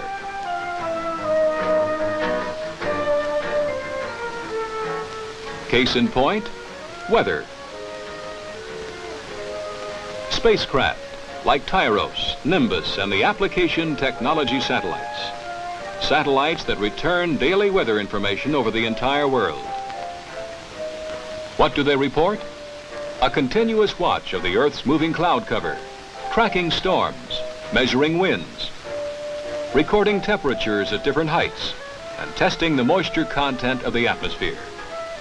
As a result, computer systems are built that can receive and analyze vast amounts of global information from many sources, making forecasting more accurate.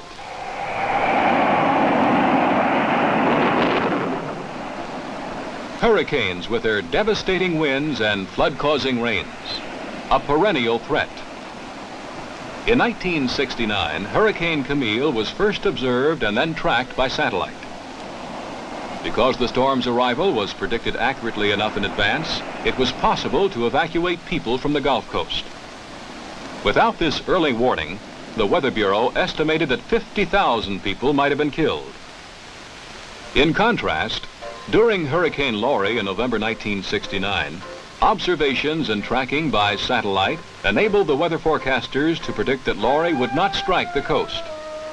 It is estimated that $3 million was saved from this satellite-prompted decision not to evacuate and not to protect property. Tyros, Television Infrared Operational Satellite.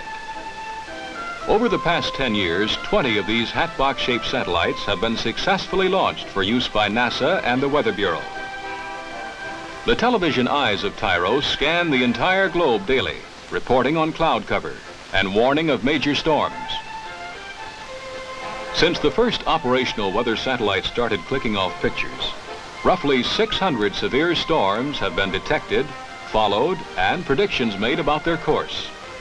They have sent back more than 1 million pictures of weather conditions around the globe. Cameras on board the Applications Technology satellite scan the Earth and return color images as often as every 20 minutes.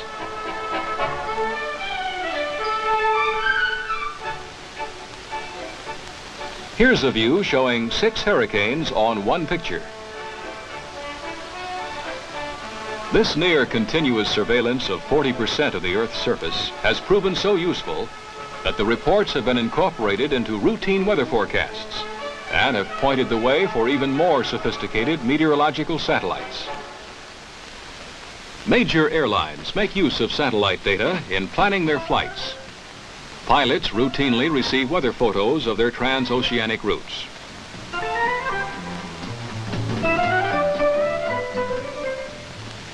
Before satellite tracking of hurricanes, U.S. Navy hurricane hunters had to search out the killer storms.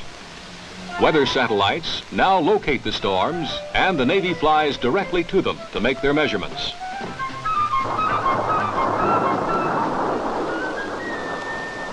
The Navy also uses weather satellite pictures for ice patrols.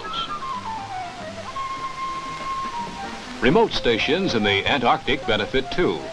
giant resupply ski planes can be safely scheduled for landings in the icy outposts without worrying about being trapped by snowstorms. Supply ships benefit from improved scheduling as well. A recent satellite in the Tyro series does the work of 2 spacecraft. Carrying twice as many cameras, it's capable of discerning cloud formations as small as 2 miles across. The improved Tyros operational satellite carries a proton monitoring instrument that helps spot solar flares. The same instrument can measure the amount of heat reflected from and absorbed by the Earth's atmosphere. This is very important in weather forecasting. In addition, radio frequencies affected by solar storms can be changed in advance, and manned flights to the moon better planned.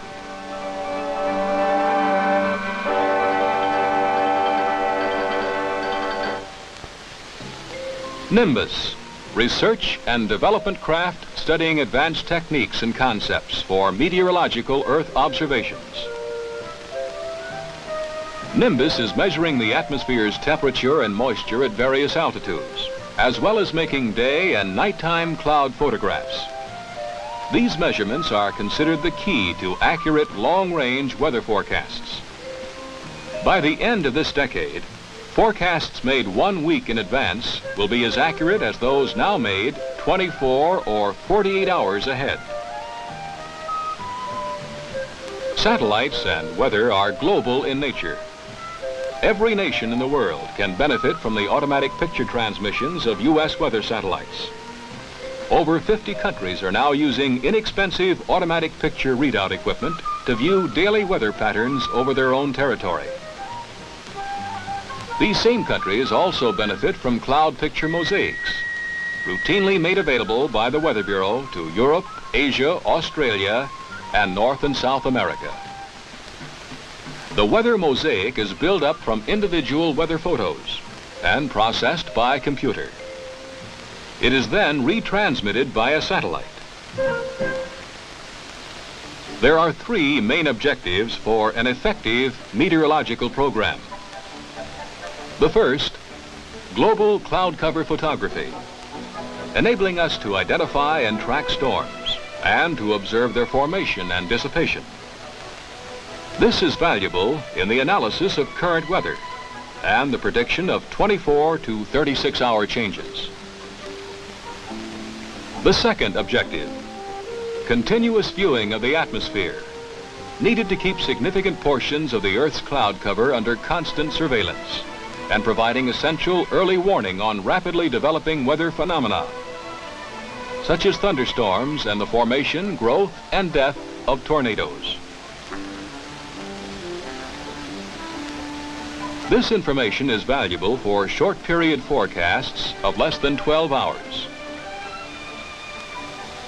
The third objective, a global atmospheric research program. Its goal, long-range weather prediction on a worldwide basis. In 1976, scientists from governments, industries, and universities in many countries will meet to work out the problems of international weather forecasting. The global research program will use computers to design and test theoretical models of atmospheric behavior. When the mathematical models are combined with information returned from already operating satellites, it may be possible to make forecasts 2 to 3 weeks in advance. Communications. Some of the greatest strides in putting space to work have taken place in this field. In 1960, Americans made 100 billion telephone calls. In 1969, nearly 200 billion were made. New uses are continually being found for telecommunications. Banks, stock exchanges, hotel reservations, cable TV, hospitals, computer centers, and other new customers are appearing at an increasing rate. We are in the midst of a global communications explosion. Helping meet this demand are communications satellites. This is President Eisenhower speaking. It is a great personal satisfaction to participate in this first experiment in communications involving the use of the satellite balloon known as ECHO. August 12, 1960. President Eisenhower took part in the historic first transmission via ECHO satellite. By bouncing radio waves off its shiny surface, it made possible long-distance telephone conversations and the transmission of photographs and music. Other communication satellites followed: Telstar, Relay, Syncom, each a research step leading to commercial spacecraft capable of handling satellite communications. In 1964, television viewers around the world were able to watch the Olympics from Tokyo. A visit to Mexico City by the Pope was also viewed globally. Over 500 million people, 1/6 of the world's population, saw man's first steps on the moon.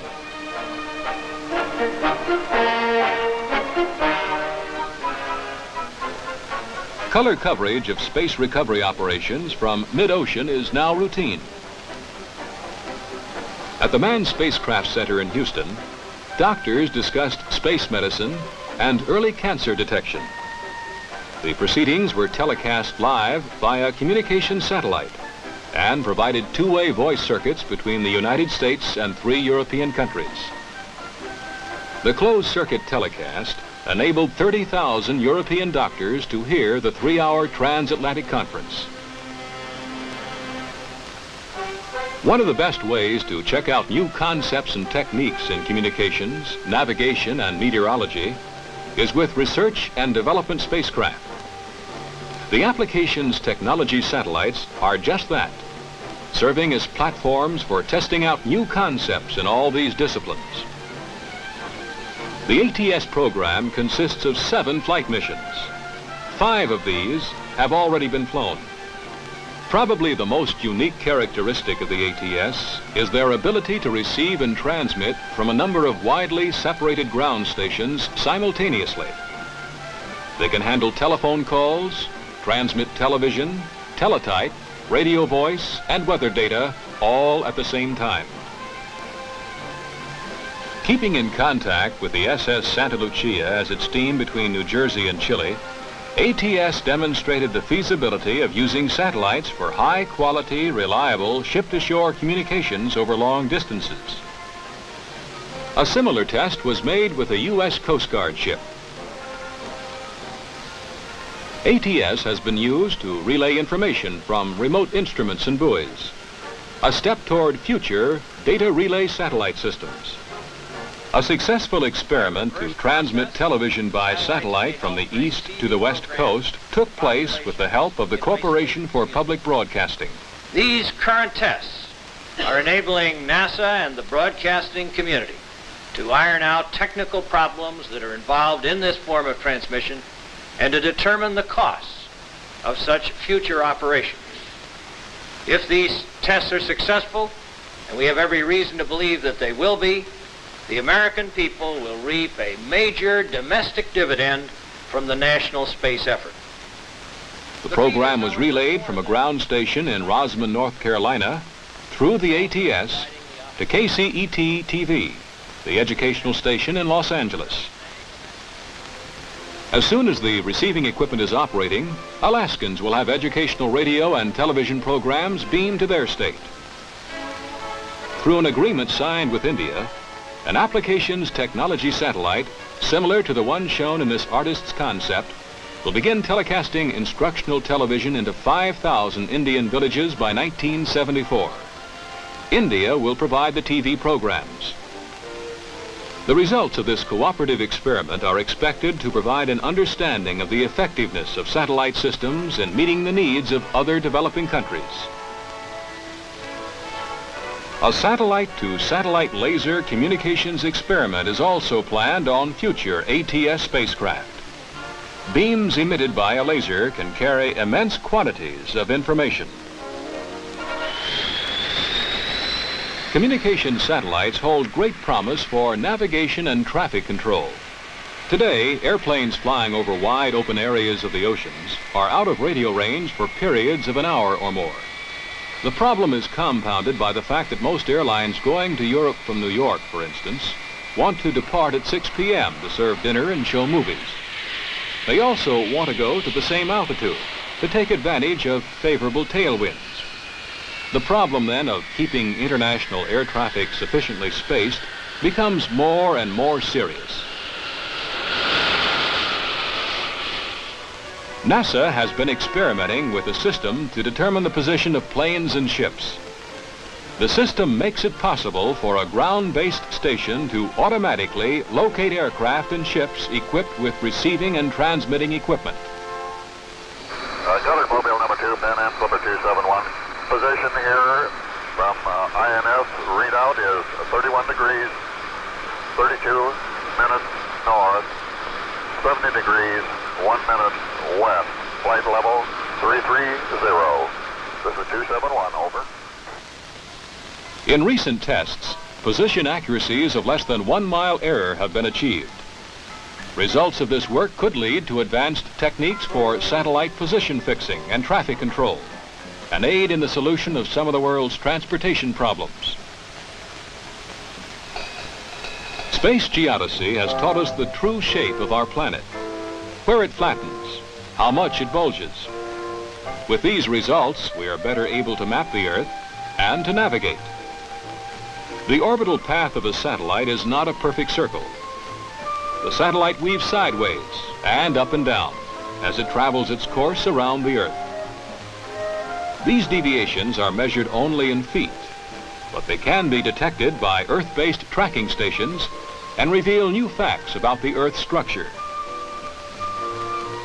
Satellites have been tracked by laser. After predicting where spacecraft will be at any given time, telescope-mounted lasers swing into position, and aided by computers, their pulses of light lock on and track the orbiting craft. 3 of NASA's Explorer satellites carried special reflectors that mirrored the laser light flashes. The positions of the satellites were precisely determined, and the distance calculated simply by measuring the time it takes the beam to go to the satellite and return. Precision in satellite tracking leads to precision in terrestrial mapmaking. The Department of Interior estimates that the value of up-to-date topographic maps is worth nearly $700 million annually to our national economy.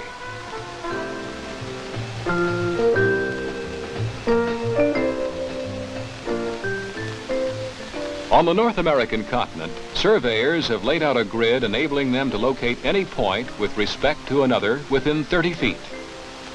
There are similar grids in other well-developed countries, but they are not tied together.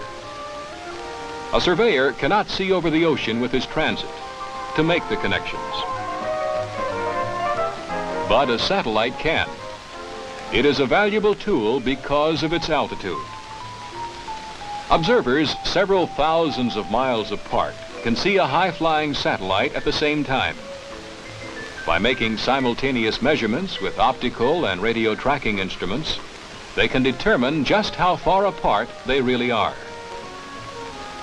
The current goal of satellite geodesy is to tie all geodetic grids together to within an accuracy of 30 feet. Using high-flying satellites as geodetic markers, the world's continents will eventually be tied together to one common reference system. Geodesists also hope to use their new techniques to keep track of polar ice caps and glaciers, monitor the geometry of the ocean surfaces, increase knowledge of how earthquakes occur, and make direct measurements of the rates of continental drift. As the world's population continues to grow, our need to develop, protect, replenish, and use our natural resources wisely becomes more apparent and urgent. The air and atmosphere are resources of the Earth, as are the oceans, fresh water, ice packs, forests, minerals, and usable land. Efficient utilization of these resources not only includes their discovery and management, but also detection and control of pollution. In many areas, this need is reaching crisis proportions. Concerned citizens, private industry, state and federal agencies, all are seeking solutions to the problem. New techniques are being discovered to help. NASA has been exploring the use of both manned and automated spacecraft to develop the potential of flying instruments in space that will permit unique observations of the condition of our agricultural, water, forest, mineral, land, and marine resources. Much research has been done with aircraft, with information from existing satellites, and of course from the valuable photographs taken by the astronauts of the Mercury, Gemini, and Apollo programs. Based on this experience, it appears that the vantage point of space offers a number of unique possibilities for surveying Earth resources. The first two unmanned Earth resources satellites are planned for launch, one in 1972 and one in 73. They will provide a regular timber inventory of the Earth, identify crops, their vigor and yield, make automatic soil classifications, take photographs of the sedimentation flow patterns of the world's waterways, and help in locating mineral deposits. Here are some views recorded from planes and from Earth orbit by spacecraft. Better surveys of food and forest areas can be made from space, with computers distinguishing the conditions of the various types of crops and soils. Infrared photographs can show the onset of insect disease in forests. The damaged trees show up blue-green in color, the healthy trees red or pink. An Apollo spacecraft orbiting 150 miles over northern Australia spotted forest fires. Here are two others, as seen from space southwest of Tallahassee, Florida. By viewing fresh water from space, lake colors can be correlated with the biological, chemical, sediment, and pollutant content. Glaciers are another important source of fresh water, and their growth and decline are very sensitive indicators of the available supply. The Bureau of Commercial Fisheries says there is a close relation between fishery production and the temperature of the ocean, and they're very interested in having more accurate spaceborne instruments developed for monitoring these thermal conditions. This could significantly improve the efficiency of fishing fleets. Space photography can assist in mapping navigation routes in coastal and shoal water areas and help control silting in major harbors and navigable rivers. Ultimately, spaceborne instrumentation may permit observations of the wave heights of our oceans. Although it will not be possible to acquire all of the needed Earth resources data by sensors located directly in the satellites, it is possible to supplement the information by placing surface instruments, such as buoys, water gauges, and strain gauges, at strategically located positions on the surface of the Earth. These surface instruments could transmit the data to satellites, which would then relay it to central data handling stations. The Nimbus weather satellite is playing a role in ecology right now. A recording system on Nimbus was developed for an animal tracking experiment. Scientists attached a specially instrumented collar on an elk in western Wyoming.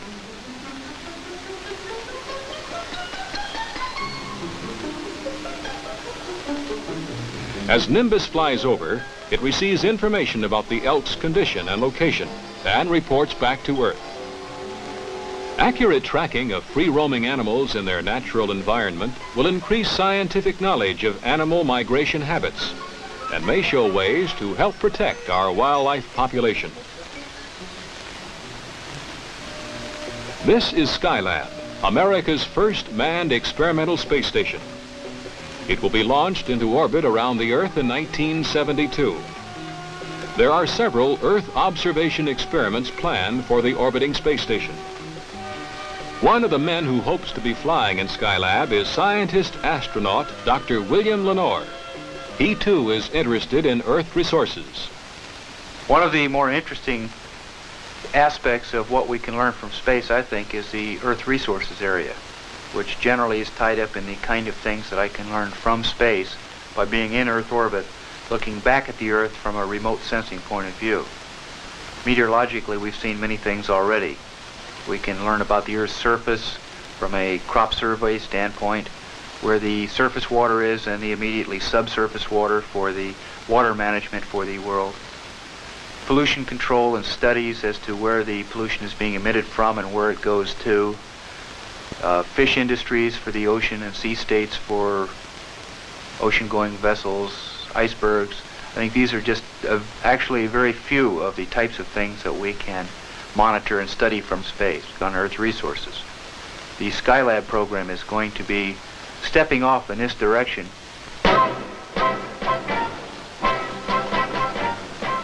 Bringing space down to Earth continues to make a substantial impact on our way of life. Communications satellites routinely provide reliable telephone service on a global basis. And important events are brought into our living rooms through intercontinental television. Coming close to reality, satellites that broadcast news, educational and cultural programs to populations of entire nations. Meteorological spacecraft aid in daily weather predictions. Satellites for navigation and traffic control will help make better economic and safer use of air corridors and oceans. Earth surveys from space should offer another means of preserving natural resources. We are sharing many benefits from space right now. As we develop this potential in the future, applications from space will have continued, profound, and direct effects on our everyday lives here on Earth.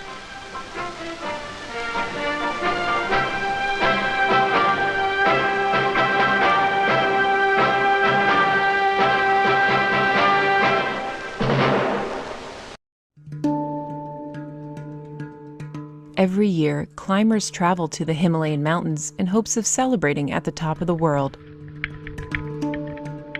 Sometimes referred to as our planet's third pole, this region holds some of the world's most iconic and challenging terrain.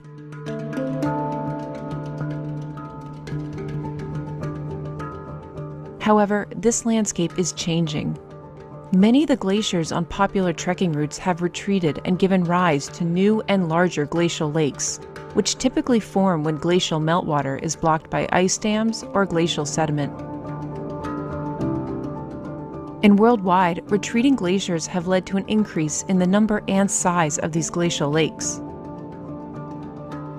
Researchers, supported by NASA's High Mountain Asia program, use new supercomputing abilities and hundreds of thousands of Landsat satellite images to catalog and analyze 3 decades worth of glacial lake boundaries in the first ever global study of its kind.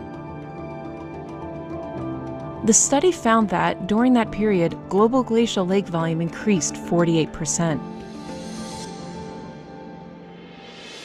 The analysis concluded that, worldwide, smaller glacial lakes were growing at a more rapid pace, and that lakes were occurring at higher elevations than previously documented. This new assessment is a critical component to understanding how these growing lakes may impact tourism, elevate hazard risk, and affect infrastructure for the communities living downstream, and bring us one step closer to understanding the global changes to our cryosphere.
deploy command sent at 22:16.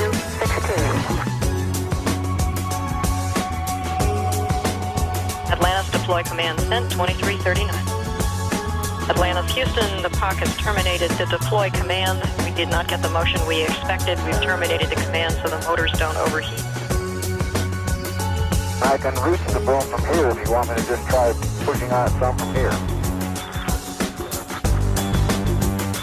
Atlantis, Houston, your go for release.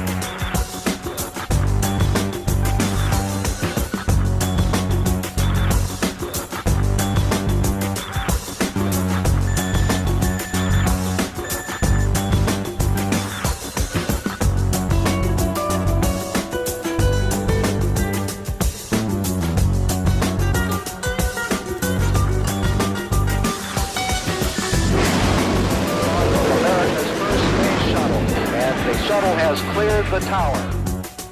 Exactly 24 hours ago. You've been there for 1 day now.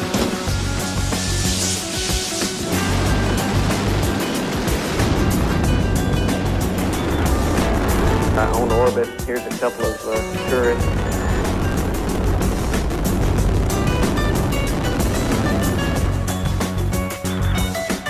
We put the manipulator on through the loaded operation for the first time ever. Liftoff of America's space shuttle on its first mission, and we have cleared the tower. I'm sitting in the left-hand side, it's referred to as the commander's seat. Looks good on the IS indicators, we're going to LDF deploy. Copy that.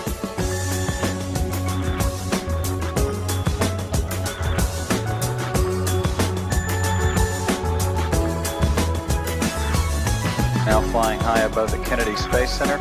Today, as you flawlessly executed the LDF retrieval, millions paused from their daily routines. We quietly watched America's space program at its very best.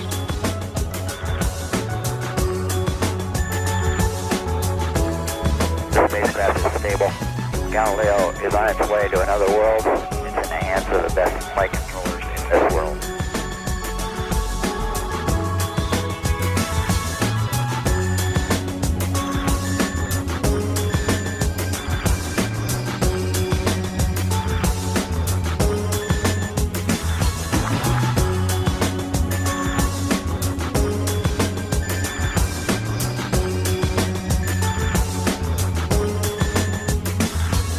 That's definitely the orbiter. What you're seeing, the flashing, is me turning the flashlight on and off. Are you serious? Yeah, absolutely. Houston, Discovery, we got it. The unique latches on the diagonal members of this truss allow the mechanism to deploy bay by bay out of the mass canister to their full extended length of 60 meters or 200 feet. That's about the length of 5 school buses. Atlas is studying the Earth's atmosphere, and what we're trying to find out is what chemicals are present and in what altitudes. This roller is here at Goddard Space Flight Center, approaching the opening of the release window.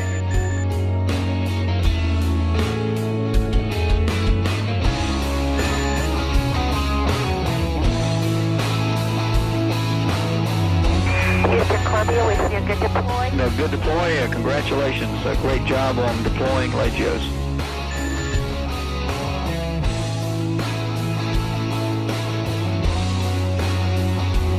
Houston Discovery got a good job on this part.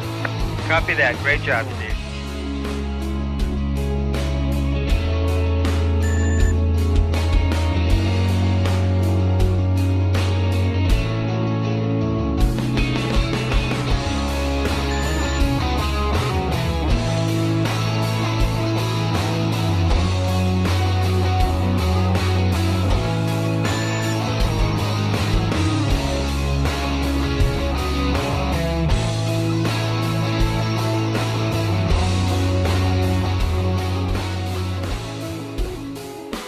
Simple flashing lights goes through the optic nerve up into the brain, and we can literally track these well into the brain.